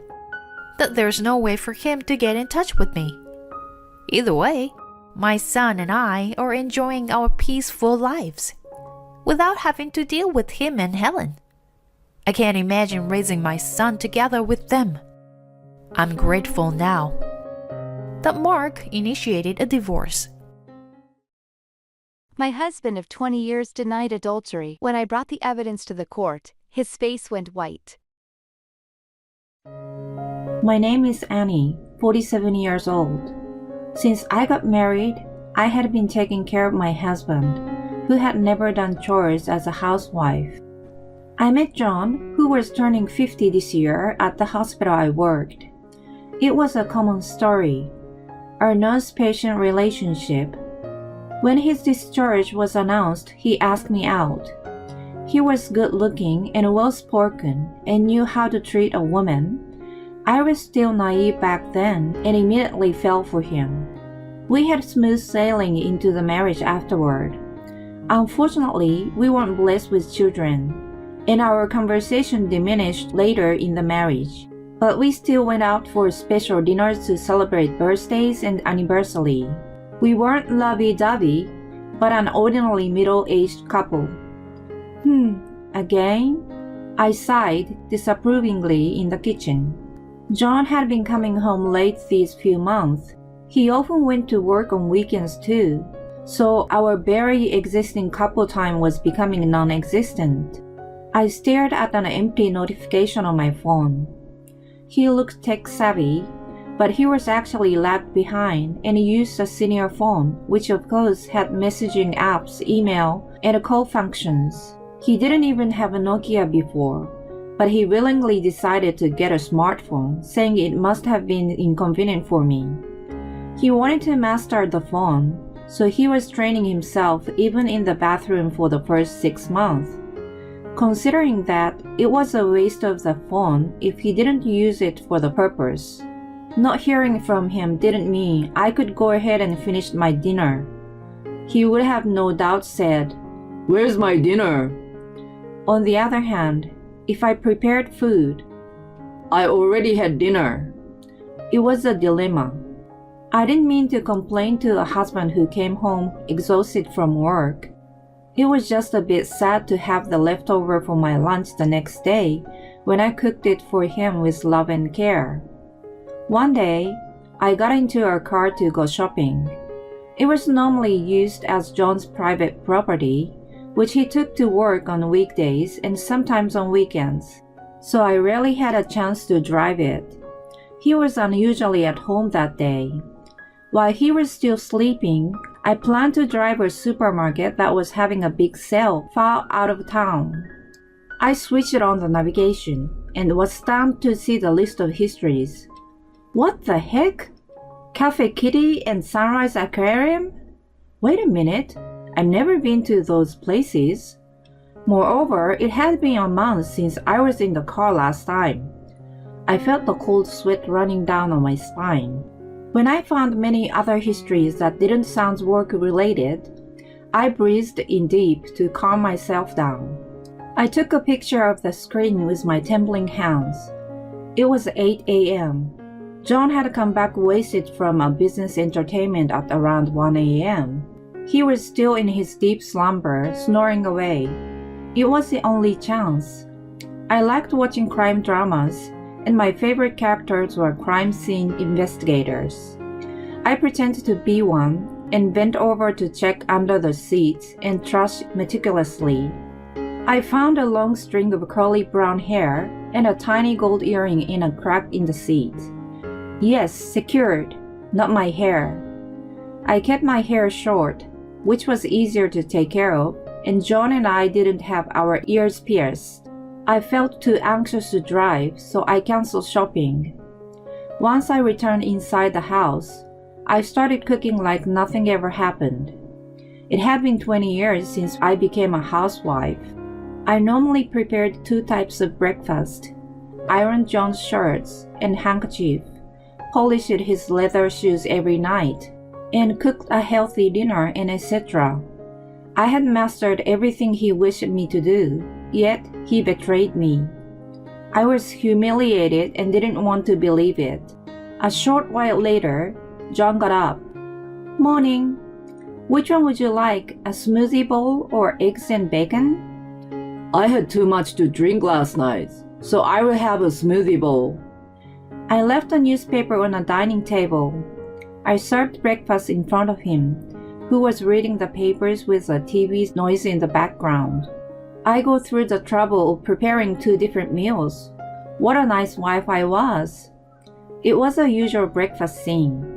I sat down across from him, pretending to be calm. Can I borrow the car today? I want to go to a supermarket out of town for the big sale. Are you sure? You haven't driven for a long time. I will be fine. I will use the navigation. I don't trust you. I will go instead. I smiled at him, who spoke cautiously as if he was choosing the right words. Let's go together then. Okay. I will clean the car after I finish here. You get ready. He folded the papers haphazardly and gulped his breakfast in a rush. He was still wearing his nightrobe when I saw him run out of the house. I waited for the front door to close, and then I put the hair and the piercing in a Ziploc bag with the date and time and hid in the back of the cupboard. I went out with John for the first time in months that day. The car was vacuumed, and there wasn't a single speck of dust inside. When I started the navigation, the history had been deleted. I thought to myself that I would let it go this time for not having enough evidence, but there wasn't going to be a second time. I glared at John, who was strangely nice to me in my mind. Things were peaceful for the next few weeks until my birthday. It was when the unexpected happened. John was going to get off of work early, and we were supposed to have dinner together. I booked a French in the mall at 8:30 tonight. Don't be late, I reminded him while preparing breakfast, but he gave me a half-hearted groan. Maybe he didn't get enough sleep from coming home late again last night. Since the shopping day, he must have reflected on himself because he started letting me know when he was going to be late. Thanks to that, I stopped having a dilemma about his dinner, but the lateness remained the same. It made me concerned about his health from overwork. I dressed up for the occasion and went out to the restaurant at night. It was located about 15 minutes by taxi, and it was at the quiet corner on the upper floor of the mall. I was seated in the back by the large window looking out to the parking lot. I texted John and then ordered an aperitif. He didn't reply to my text. After 30 minutes of waiting, I finally called him. When he answered after ringing for a while, he sounded bothered. Yeah, what's up? Hey, where are you? I texted that I was waiting for you at the restaurant. Oh yeah, my bad. I'm slumped at work and can't make it. What? What do you mean? You always got off on time for special occasions. You could have let me know earlier if you couldn't make it. He clicked his tongue as if to say celebrating his wife's birthday was a nuisance. I didn't even have time to do that. I'm working. Unlike you, who is at home doing whatever you like. Anyway, I can't leave tonight. Cancel the dinner. Got it? Bye. Wait a minute. When I was about to hold him back, He had already hung up on me. It wasn't any day but my birthday.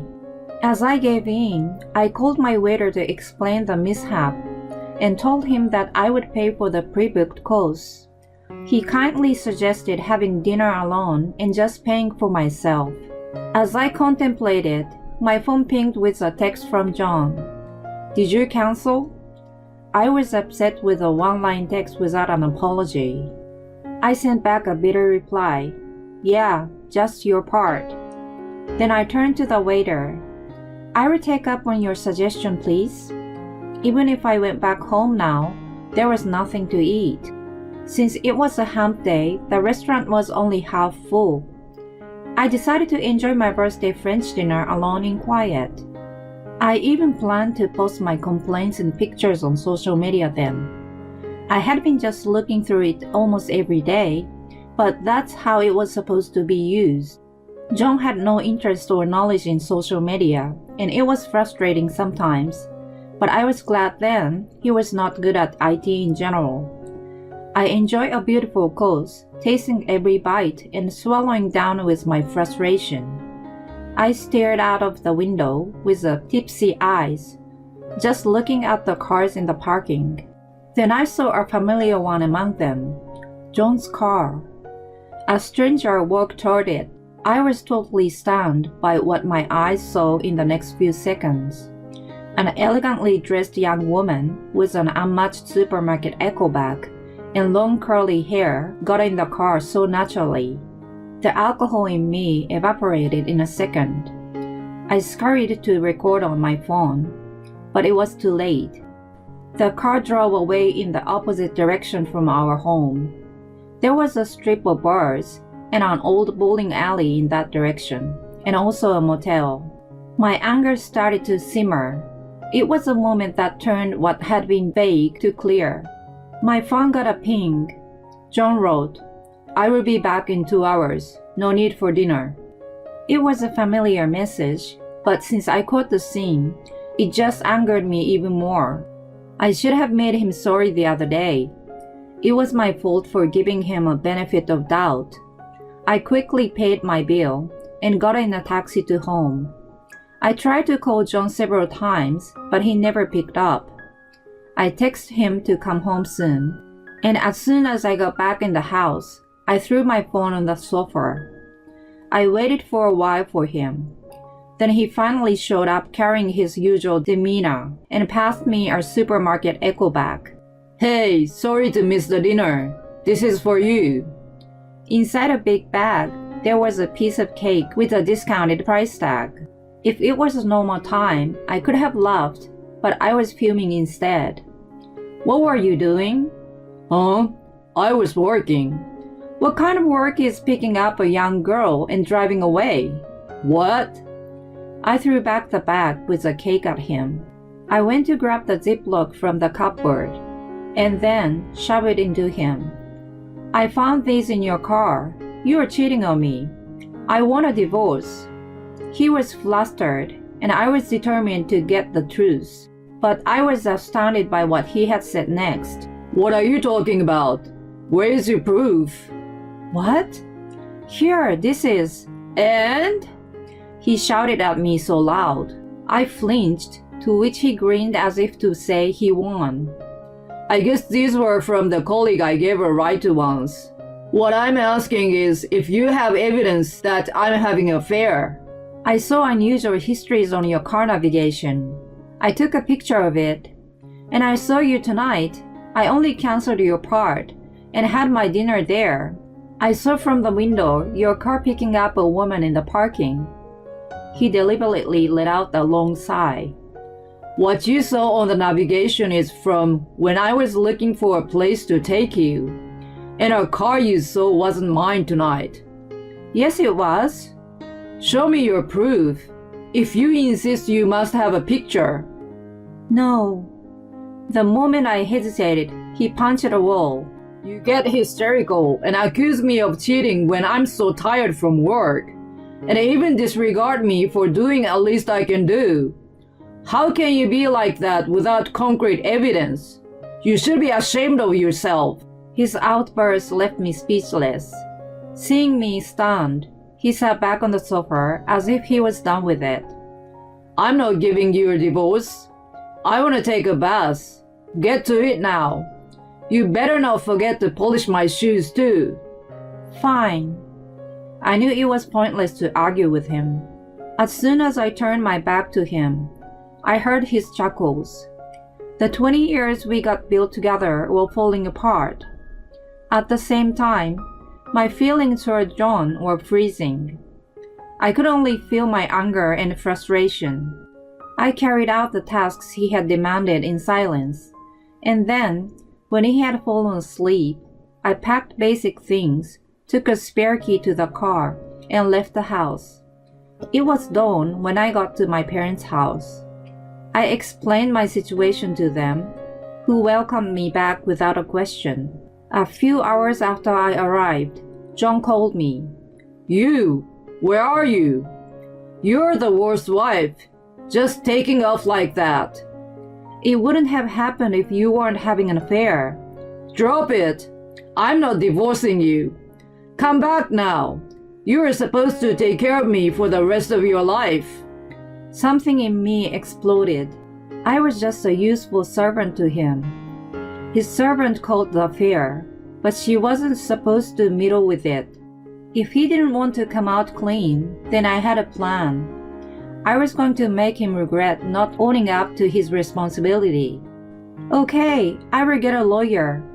You will hear from him soon. I hung up before he could say anything.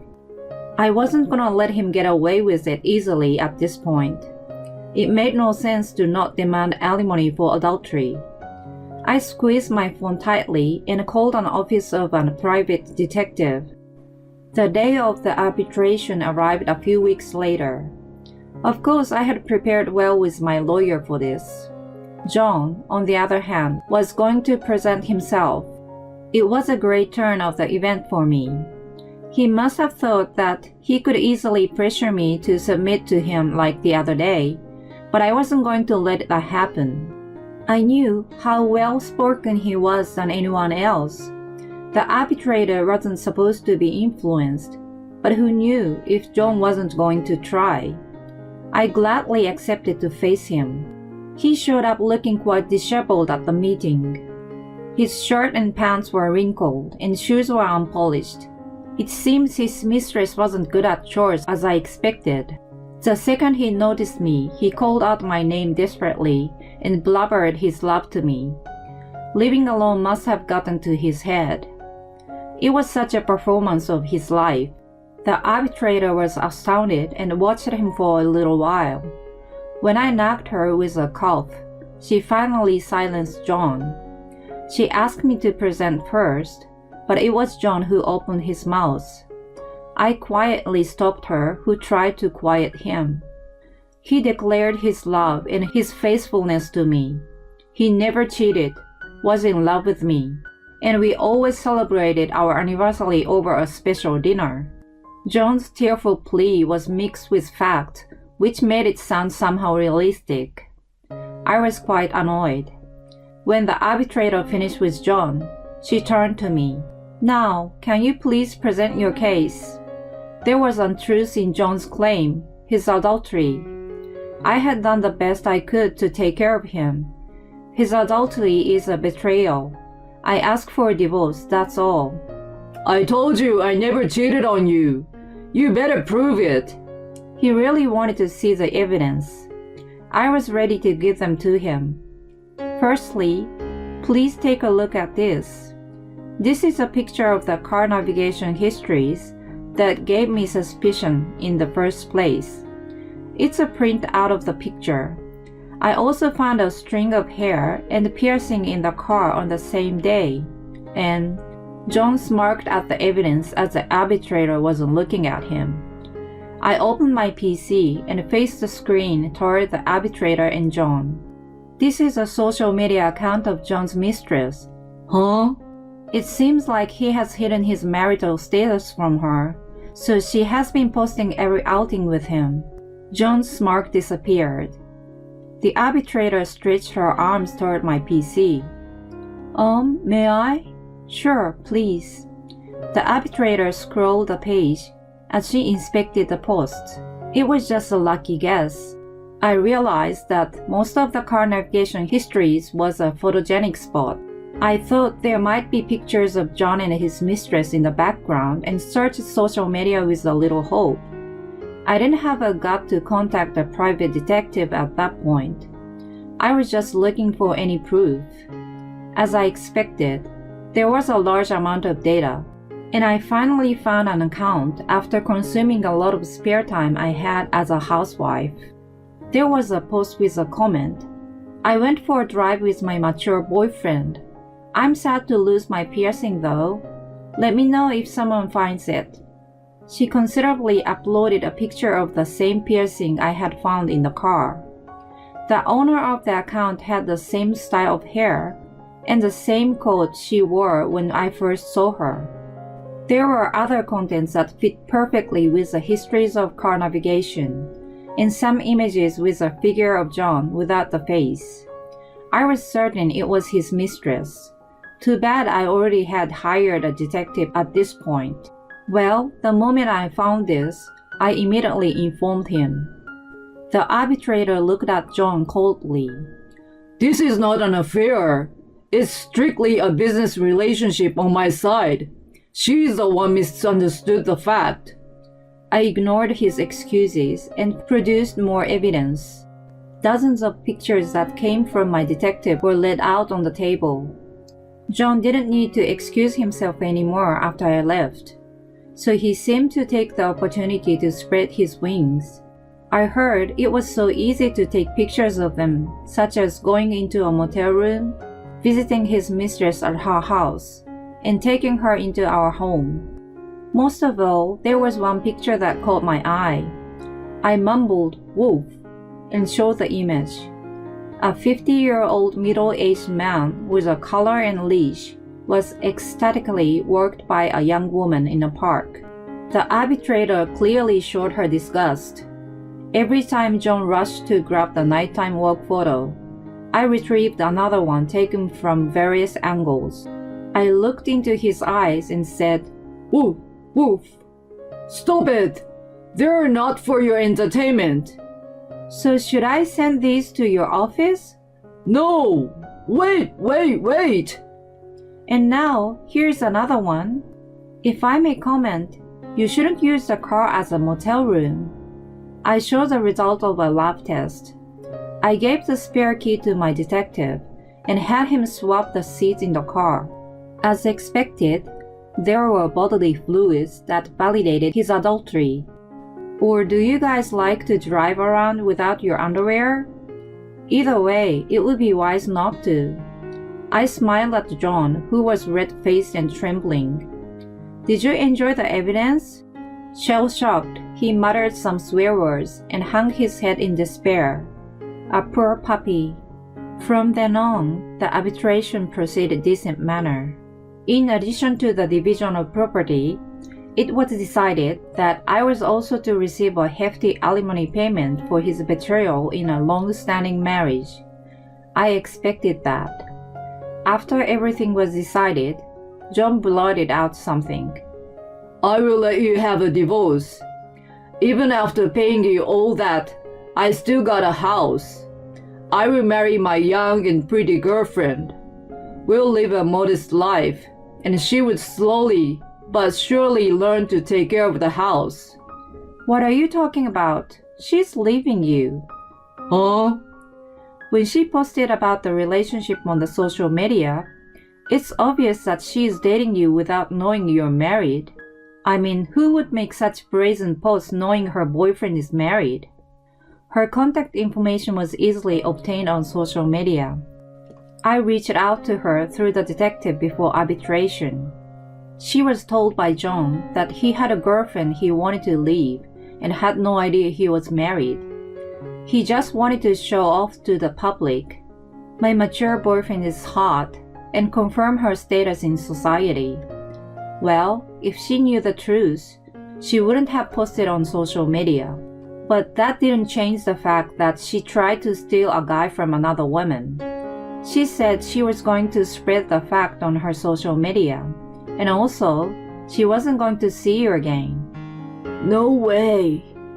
The arbitrator then said, "We are done here." I shook hands with her and walked out of the room, leaving a pale-faced John. I heard about John and his mistress from my private detective later on. Instead of getting sympathy from her followers, she was bashed about her adultery when the truth came out. People close to her also found out, and it became too uncomfortable to stay at work anymore. No one knew where she moved to, but her previous apartment suddenly became empty. John couldn't come up with a sum for alimony and spousal support after all, so he sold the house and moved to a small apartment. As a result of never helping with housework, his life was disheveled, his appearance became filthy, and the smell of garbage leaked out of his apartment.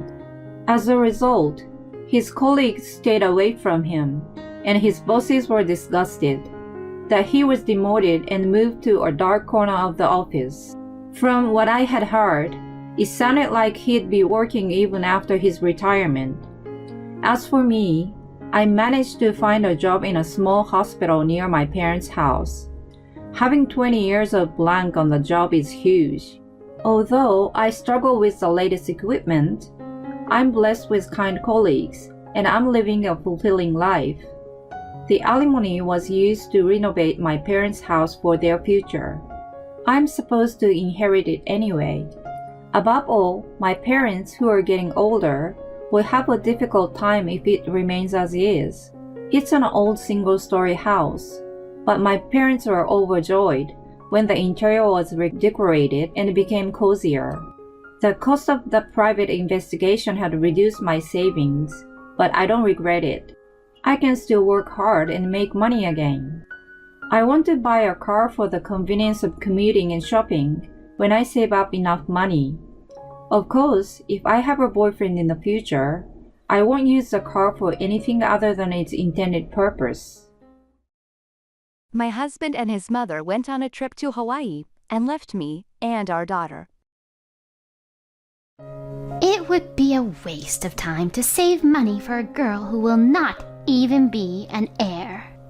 My mother-in-law and my husband did not feel bad for the fact that they went on a trip to Hawaii with the money they had withdrawn from our child's school savings account. I had run out of patience and declared, "I'm getting a divorce." My relatives were furious when they heard that. We all stormed into my parents-in-law's house, but there an even more shocking fact was revealed. I am Rachel, a 31-year-old office worker in a dual-income family. We have a family of 3, my husband Daniel and our daughter Mia. Daniel and I were high school classmates and married upon graduation from college. Mia was born during our second year of marriage. Mia is now 7 years old and in the first grade of elementary school. My in-laws live in a neighboring state. Daniel is their second son, but his brother, the eldest son, lives a few hours away. My mother-in-law said that my brother-in-law who left my parents-in-law's house was a heartless person and doted on Daniel, her second son. Daniel had been neglected because he was the second son, and he had been compared to the eldest son who was superior in every way. So when the eldest son moved away from the family, his mother changed her attitude. My mother-in-law interferes in our house at every opportunity, and she has an ill attitude toward me. She does not seem to think well of the fact that our child is a girl. Rachel, Daniel is the second son, but we plan on having him become the heir of our family. So you need to have a son so that he can take Daniel's place in the future. She would say this to me constantly. She would even say this right in front of Mia. So I told her, "Please, don't say these kind of things in front of Mia." I asked my mother-in-law. "Oh, I'm sorry. It's not that Mia isn't cute, but once she gets married, she'll leave the family. This is why we need a son to keep this family alive."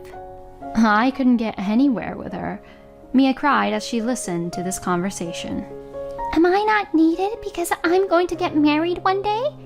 Does that mean I have to say goodbye to Mommy and Daddy when I get married?" She would ask me. "That's not true. You can still hang out with us, even once you're married. You are our little treasure. I told her that, and I hugged her tightly. I talked to Daniel about this. My brother has left the house because his wife insisted. As the second son, I have to take care of Mom, and she's right. Woman will leave someday, so I have to have a son and raise him to be a strong heir. I couldn't get through to him at all. One day, when I was worrying about such things, my mother-in-law called me with a happy look on her face. I bought a new car, and it was delivered today. I want to show it to Daniel, so I'll drive over there today to visit him. With that said, my mother-in-law was to come to our house when Daniel came home. Daniel came home before my mother-in-law did. Your mom told me that she bought a new car and it was delivered today, I told him. Oh, it finally arrived. I saw it once at the car shop and it looked really cool. Daniel, you saw the car? Yes, I did. I went with her to see it. It cost quite a bit of money, but I'm glad I got the loan. What? What do you mean? I was the one who bought my mom a car. I had to borrow some money, though. Why? You didn't talk to me about this. Well, you would have been against it if I talked to you about it. Of course I would. We need to start saving for Mia's future. Just as we were about to argue, the doorbell rang, announcing the arrival of my mother-in-law. I guess we'll continue this later. I can pay for it within my allowance, and it won't bother the family budget. I want to be filial to my parents too. I apologize for taking out a loan without consulting you, so please, forgive me. I was not convinced, and we ended up talking about this issue. I thought about talking to my father-in-law about it, but when I visited my parents-in-law's house, he was mostly out of the loop.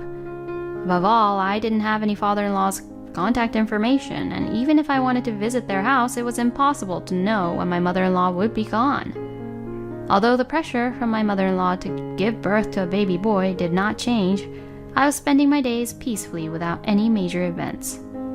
My mother-in-law visited me without notice about twice a month, usually on Daniel's day off. After my mother-in-law made a sarcastic remark to me, Daniel and her went out together in the evening and did not return until morning. I wondered what Daniel was doing on his day off, spending all day with my mother-in-law.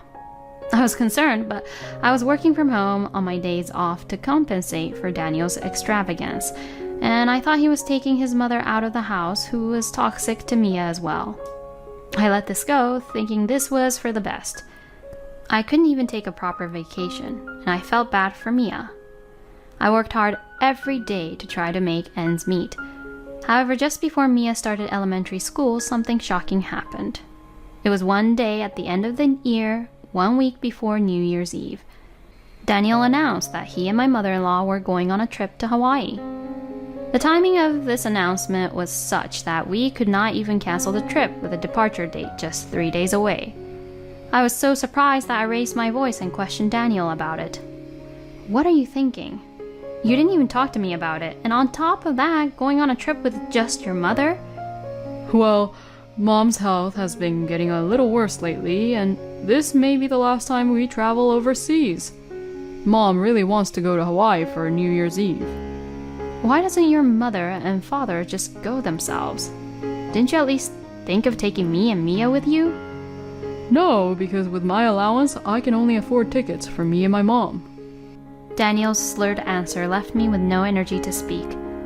We didn't speak for the rest of the day, and the next day, I told him, I'm spending the New Year's holiday at my parents' house, so you go enjoy Hawaii. I took Mia back to my parents' house. However, I was not convinced that Daniel's allowance would be enough to cover the travel expenses for the two of them. So, I decided to take various documents related to the family finances back to my parents' house and examine them. I checked the bank statements, the mortgage of the house, and my own premarital bank account, but there was nothing suspicious at all. However, there was no evidence of money being withdrawn from Daniel's account either. I thought it was unlikely, but I checked Mia's school savings account. My worst fears were correct. Daniel had canceled Mia's tuition deposit. My outrage was so severe that I decided to divorce Daniel on the spot. I explained the situation to my uncle, who is a lawyer, and has just come to my parents' house for New Year's holidays. I asked him for advice about divorce. I'm sorry, Uncle. I didn't want to bring it up at a time like this. What's wrong? Did something happen? Is your husband not with you? About that, he's currently on a trip to Hawaii with his mother. He said they wanted to spend the New Year's in Hawaii together. What about you and Mia? We were left behind. He said he could only afford 2 tickets. What the hell? He left behind you two and went on vacation with just his mother? Yes. And on top of that, the money for the trip came out of Mia's tuition fees. I don't want to be negative, but Rachel, you should divorce a man like that. Yes, I think so too. But I don't know the law. I was wondering if you could help me. Of course. Leave it to me. But I'm not a divorce lawyer, so I'll ask my wife to help me. My uncle and his wife are both lawyers, and my uncle's area of expertise seems to be business management. I asked my aunt, who is a lawyer with a strong background in divorce matters, to help me. I heard from my husband. Leave it to me. Let's punish him thoroughly. She became a very reliable ally. I proceeded with the story in more detail. I told her about my mother-in-law's car, which she had bought with Daniel's loan. We decided that we should do some research on our family's financial situation. Now, my other uncle, who is an accountant, joined in. Anyway, the 3 of them were more determined than I was to punish Daniel and my mother-in-law. I apologized repeatedly, saying, I'm sorry I put you through all this on New Year's. What are you talking about? You know what happens when you make enemies of a family like ours at a time like this. I'm going to make sure they pay. My aunt laughed and patted me on the back. Yes, that's right. There are many lawyers, accountants, and judicial scriveners in my family. After New Year's, we waited for Daniel and my mother-in-law to return back home. After the New Year's holiday, all the relatives decided to storm into my parents-in-law's house and confront them with the divorce papers. On the day of the operation, Daniel and his mother-in-law had already returned back home. We found out that Daniel and his mother-in-law had already returned back home and were spending time at my parents-in-law's house, as I had expected. I called Daniel and headed to my parents-in-law's house. My parents, my lawyer, and my accountant, plus my brother, who does martial arts as a hobby, were there just in case something happened to us. This large group of 8 people went to my parents-in-law's house. Happy New Year! I came here today to discuss my divorce from you, Daniel.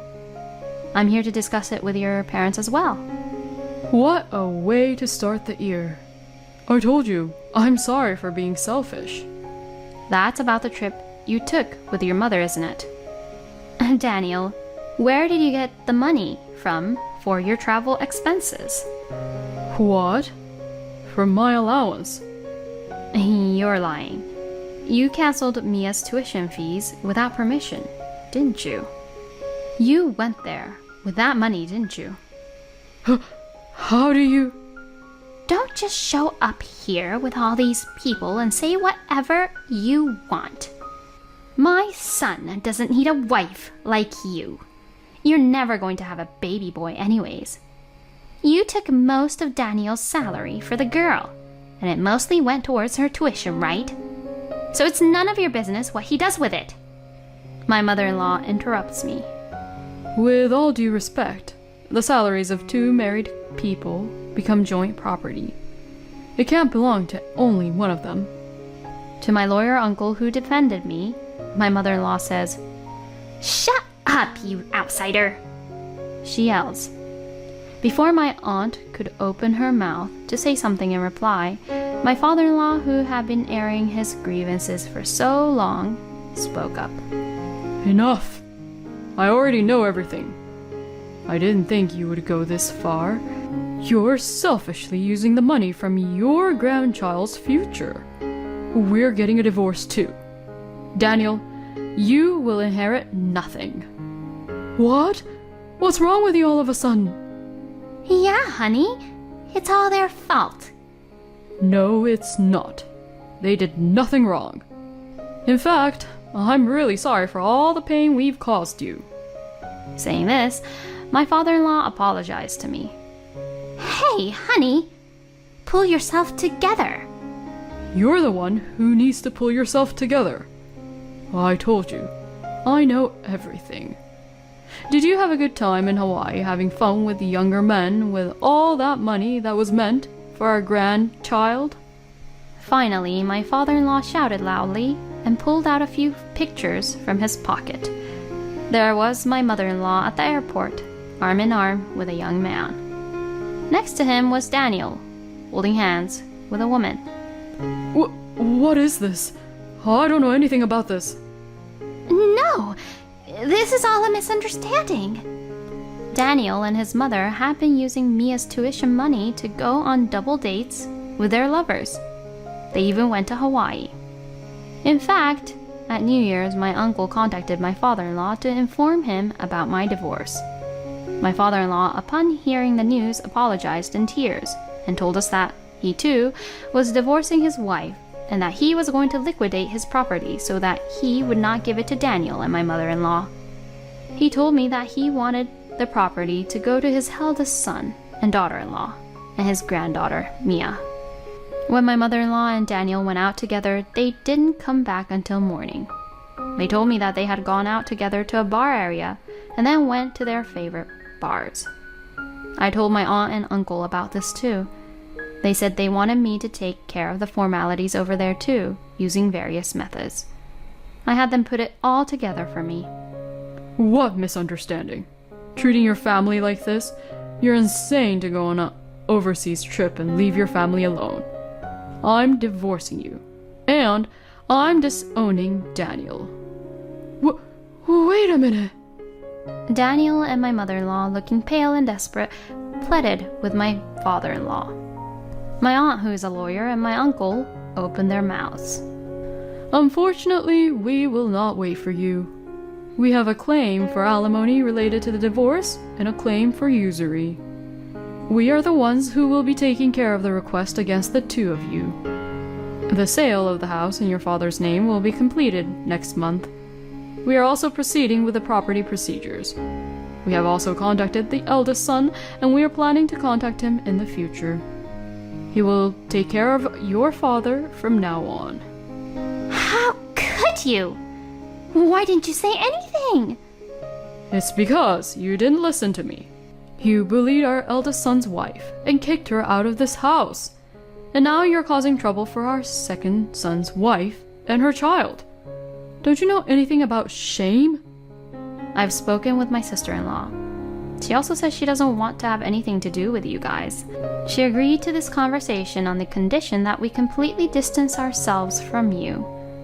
Alimony for Daniel's affair, child support for Mia, and refunds for spending money from the family budget. It's going to take a lot of money, and we will make sure you pay it in full. Rachel, listen to me. Listen? You've done so many selfish things without telling me, and now you want to tell me what? You have your mother and your lover. Anyway, I don't want to see or hear from you ever again. Just stay out of my life. No. What about Mia? A child needs a father. She needs a father, sure, but it's not you.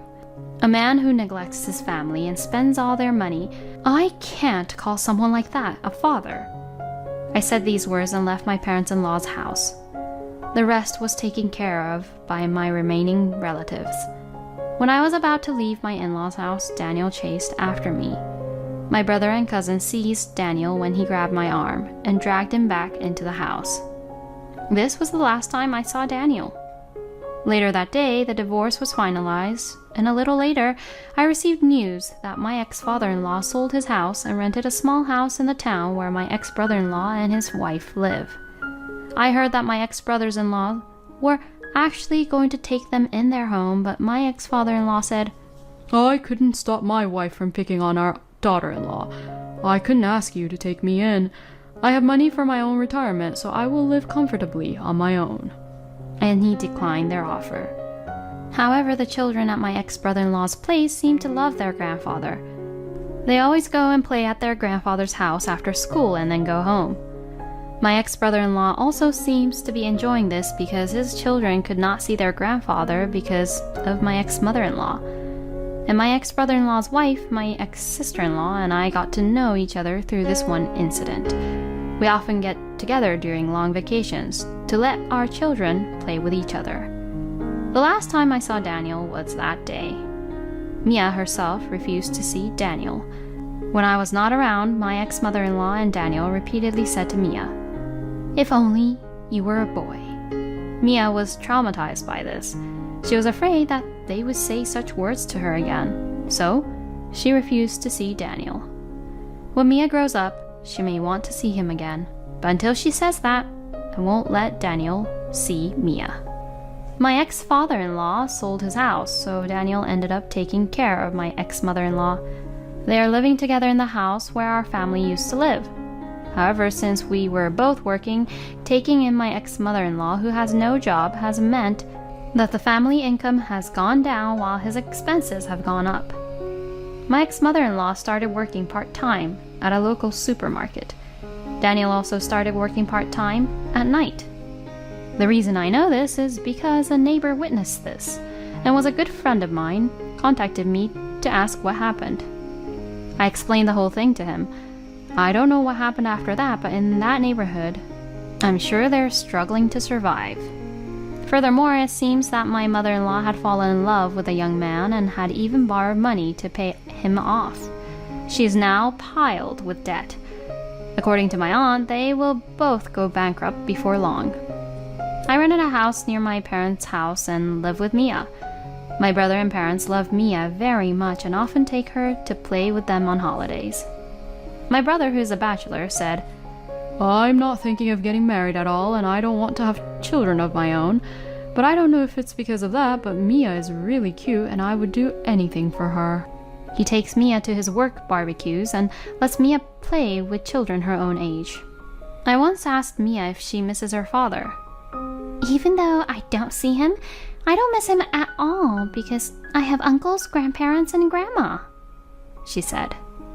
Of course, I think she is being nice to me even though she is a child. When I saw Mia and my brothers coming home exhausted on holidays, I was reassured that Mia will not be unhappy because of her father's absence. And recently, my brother has been asking me if there is anyone good enough for me. I asked him about it, and it seems that he wanted to introduce me to a single guy who works with my brother. He seemed to take an interest in Mia at a barbecue. My brother told me, He's a really nice guy, but he can't have kids of his own. That's why he can't get married, and he can't even be in a relationship. He liked you a lot. I can vouch for his character, and I'll take responsibility if anything happens to you. We are planning to go out for dinner next time. I still don't have the courage to take a new step forward in terms of marriage and love, but I would like to move forward with Mia in a happy new life with the support of those around me.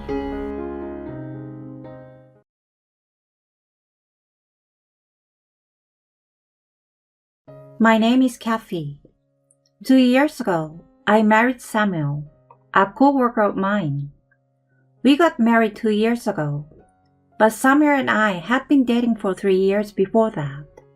Back when we were still dating, Samuel was a very kind and dependable man. My parents fell ill and died at the same time, so he was devoted to me and supported me through my depression. I was an only child, and suddenly my family was gone. I was left all alone. Samuel came to my house almost every day to be by my side. Let's become a family together. I was so happy that I cried when he said to me, I'm not alone anymore. I have Samuel. I felt that way after having been married with him for about 6 months. My in-laws divorced when Samuel was very young. Samuel was worried about his mother, who had raised him as a single parent. So I agreed to live with her if it would be good for my mother-in-law. My mother-in-law had been kind to me during our interactions. I thought that with my mother-in-law, there would be no problems. I realized that this was a big mistake. Soon after we got married, Cassie, You've lived alone for a long time, right?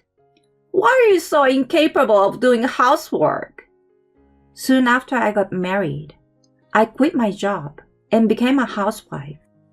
My mother-in-law tilted her head to the side when she saw the lunch I had prepared. I froze and said, "Huh?"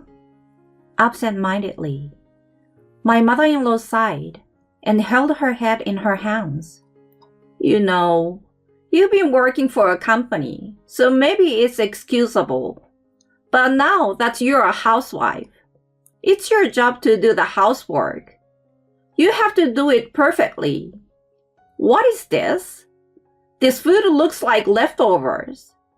The lunch that I made was a simple stir-fry of vegetables I had in the fridge. It may be a simple meal, but it's true that I was thinking that it was just lunch, so I thought it would be okay to make something that isn't fancy. But I don't remember making anything that would be called leftovers. I was so surprised that I couldn't say anything, and my mother-in-law started to attack me. I didn't say this before, but now that you're a stay-at-home wife, you should be the one to get everything ready for Summer to go to work. You should iron his shirts every day and put a handkerchief in his pants pocket. But Samuel can do everything himself. Cassie, I'm saying, you are a stay-at-home wife now. I'm telling you to do your duty. My mother-in-law was a single mother. She had also been working for a company all her life. But due to her back pain and the fact that my husband and I moved in with her, she quit her job.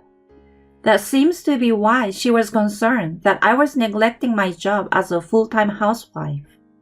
My mother-in-law had very high expectation of me as a housewife. First of all, I had to get up before Summer in the morning and prepare breakfast. Of course, she would not allow me to cut corners in the kitchen. After that, I had to ventilate the house so that Samuel and my mother-in-law could wake up comfortably. I would then help Samuel to get dressed in a shirt that had been properly ironed. I'd also check if he had forgotten anything. I'd put his bag at the front door so that it's ready for Samuel to pick up when he goes out. After watching Samuel from the front door, I'd clean up and prepare lunch. My mother-in-law totally makes sure that I don't cut any corners. She strictly tells me not to waste money when shopping. If I'm out shopping longer than expected, she'd ask me, "Where did you go playing around?" I have to hurry back home because my mother-in-law keeps saying that. I make sure Samuel has something nutritious for dinner so that he will be energized for tomorrow. I also have to clean the bathroom every day, and I am the last one to take a bath. If Samuel gets absorbed in watching TV and take a bath too late, then it's troublesome for me. When I go to bed at night, I was not allowed to sleep until Samuel and my mother-in-law were asleep first. I'd make the bed for Samuel and my mother-in-law, and they would sleep there. After that, I'd make my own bed. This was the kind of work my mother-in-law wanted me to do as a housewife. Samuel was at my mother-in-law's beck and call. "You're a housewife, so you have to do this." It didn't take him long to start taking me for granted. If he found even the smallest bit of trash in our room, Samuel would get angry and ask me if I had skipped cleaning.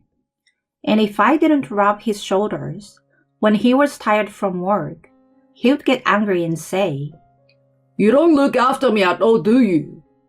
He would glare at me sarcastically. I'd start feeling anxious seeing Samuel's face every day when he came home. I tried my best to do my job as a housewife, but my mother-in-law and Samuel were never satisfied with my level of housework. Every day, the bar was raised, and if there was even the slightest bit of mold in the bathtub, Samuel would yell at me for not doing my job. If I was even a little late for preparing meals, My mother-in-law sighs at me and says things like, "You didn't do your work. You really are a useless wife." The most painful time for me was when Samuel played games and went to bed late. He would get angry if I went to bed before him, so I tried my best to stay awake. My body, tired from working from morning till night, was in desperate need of sleep. I once fell asleep and got a smack on the cheek. "You're a housewife. Don't go to bed before me." It wasn't a hard slap, but it hurt my heart more than my cheek. But I remember that I almost cried. But crying would have made the sermon longer, so I said I'm sorry. I apologized right away, chugged some coffee, and somehow managed to stay awake. That was my daily routine for 2 years. More than once I thought it would be better to get a divorce. But when I thought that I didn't even have my parents anymore, I was afraid of what would happen if I divorced without anyone to rely on. I couldn't take that step. On the other hand, Samuel had gone to the trouble of getting a divorce decree for me. He showed me the divorce papers that he had already filled in and told me this. "If you don't do your work, you are out of here." My mother-in-law boasted to me every day that she always did a perfect job of housework when she still worked. "I can get divorced anytime I want to, so get working." I was obeying him with a hazy feeling in my head every day. Then one day, I received a call from my friends. It was a group of 4 people that I used to hang out with when I was in high school. They were inviting me to go out for dinner sometime. I immediately thought, I want to go. But Samuel and my mother-in-law are extremely opposed to letting me go out alone. I had to declare by what time I would be back home, even when shopping. If I didn't make it back by that time, he would say, "Where have you been skipping around? Who do you think pays for your food?" I couldn't even go out casually because I would be blamed. I was so afraid to even suggest that I wanted to go out with my friends. I was torn between wanting to go and not wanting to get yelled at. I typed, "I'm going," into my phone, but erased it. I remember the days of being yelled at for not doing my chores and being locked in the basement for hours. I couldn't choose to go out with my friends because I was too afraid of being yelled at for not being able to do my chores. "I'm sorry. They will get angry if I go out with my friends," I replied, then sobbed quietly to myself. I was so afraid that my whole life would be in total darkness.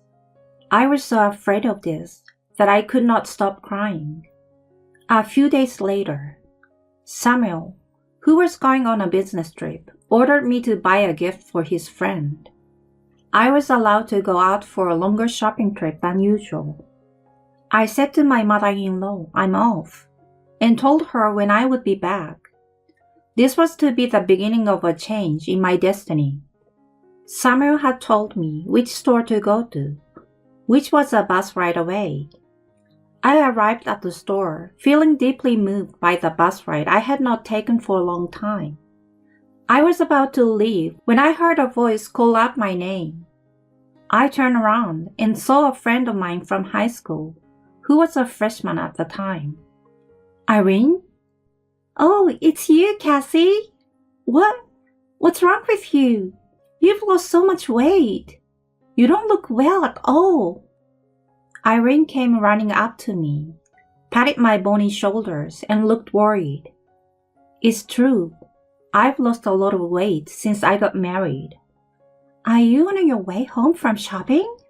Let's have a cup of tea and go home together." "Well, it's nice to see you, but I have to be home on time or I will get in trouble." "Is your husband off today?" "No, he has not. I told my mother-in-law when I'm supposed to be back. She gets really mad if I don't come home on time. I have to take in the laundry, And after that, I have to make sure that ironing is done.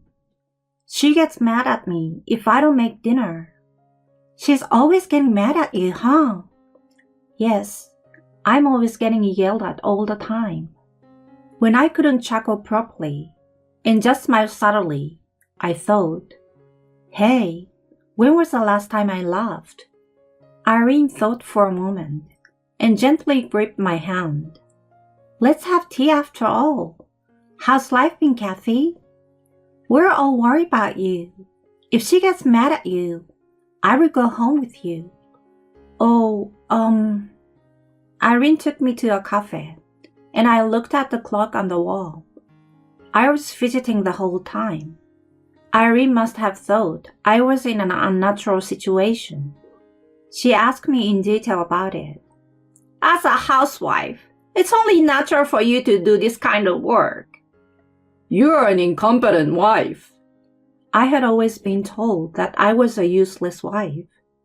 I told Irene how useless a wife I was.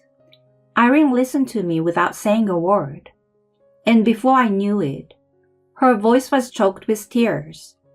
Kathy, you should leave. You should get a divorce. But my parents are dead, and I don't have anyone I can depend on anymore. That's rude. You are saying I can't be depended on? What?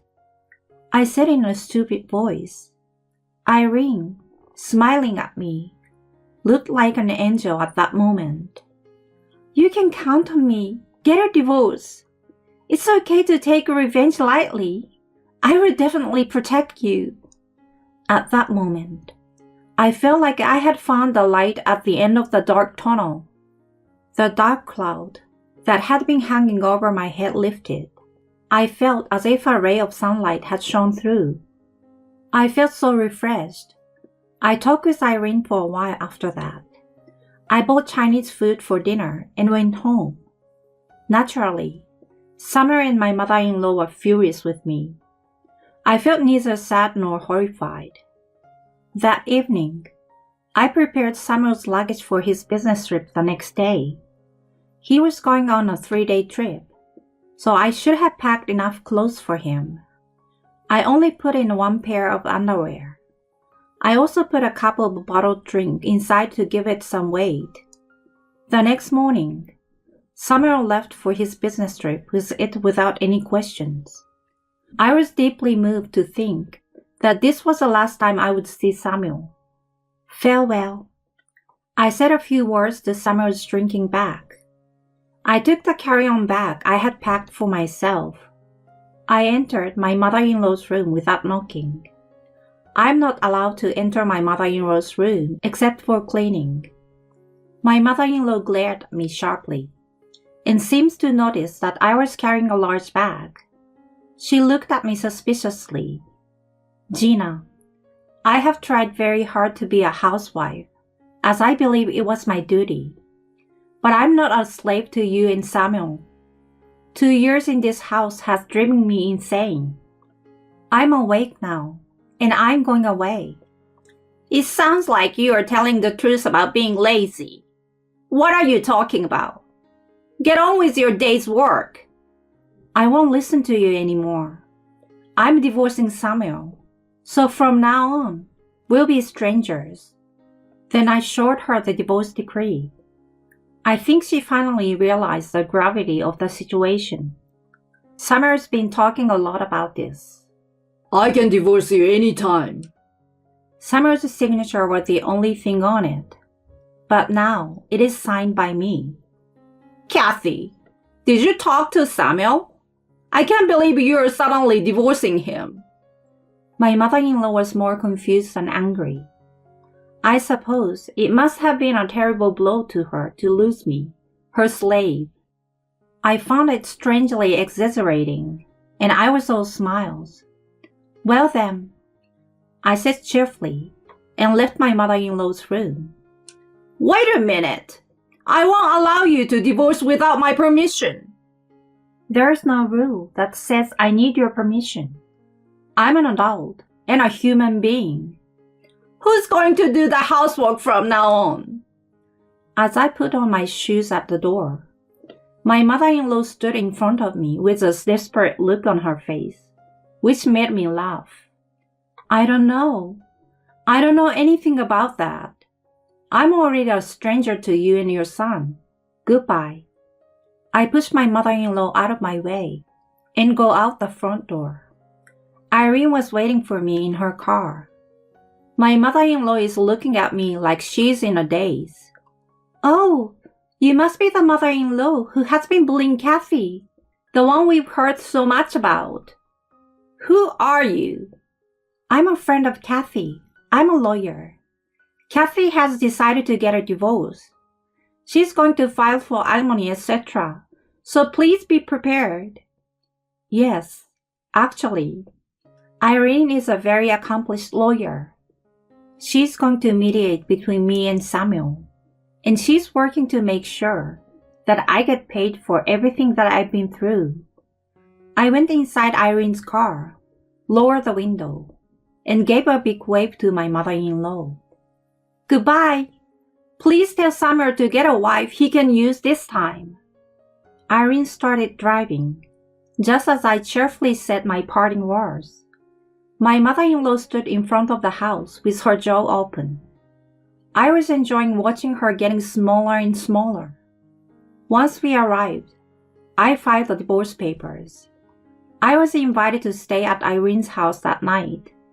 Samuel's luggage was mostly bottled drinks. It was only at night that he noticed that there was only one pair of underwear in his luggage. He bombarded me with messages and phone calls. I answered the phone as Irene listened. Hey, there's only one pair of underwear in there. And what the hell? You put all those plastic bottles in there. I just wanted some final revenge. What? We are divorced, so we are strangers now. Today, I signed and filed the divorce papers that you've been showing me over and over again. What are you talking about? Samuel's voice sounded so confused. Irene is giggling. I also felt very refreshed with this sense of freedom. So I said my goodbyes to Samuel. It would be nice if you can find another wife who won't take revenge or divorce on her own like I did, wouldn't it? From now on, you will be speaking to my lawyer. I'm so happy and excited to know that I will never have to see Samuel's face again. Bye. It was fun when we were still dating. Samuel was still fussing on the other end of the phone. I hung up and blocked his number. Later, I received a large sum of money and half of his property thanks to my lawyer Irene. I wanted to rent a house with the money I received. It's better to get a job first, you know. Irene advised me to find a job first, so I started my job search.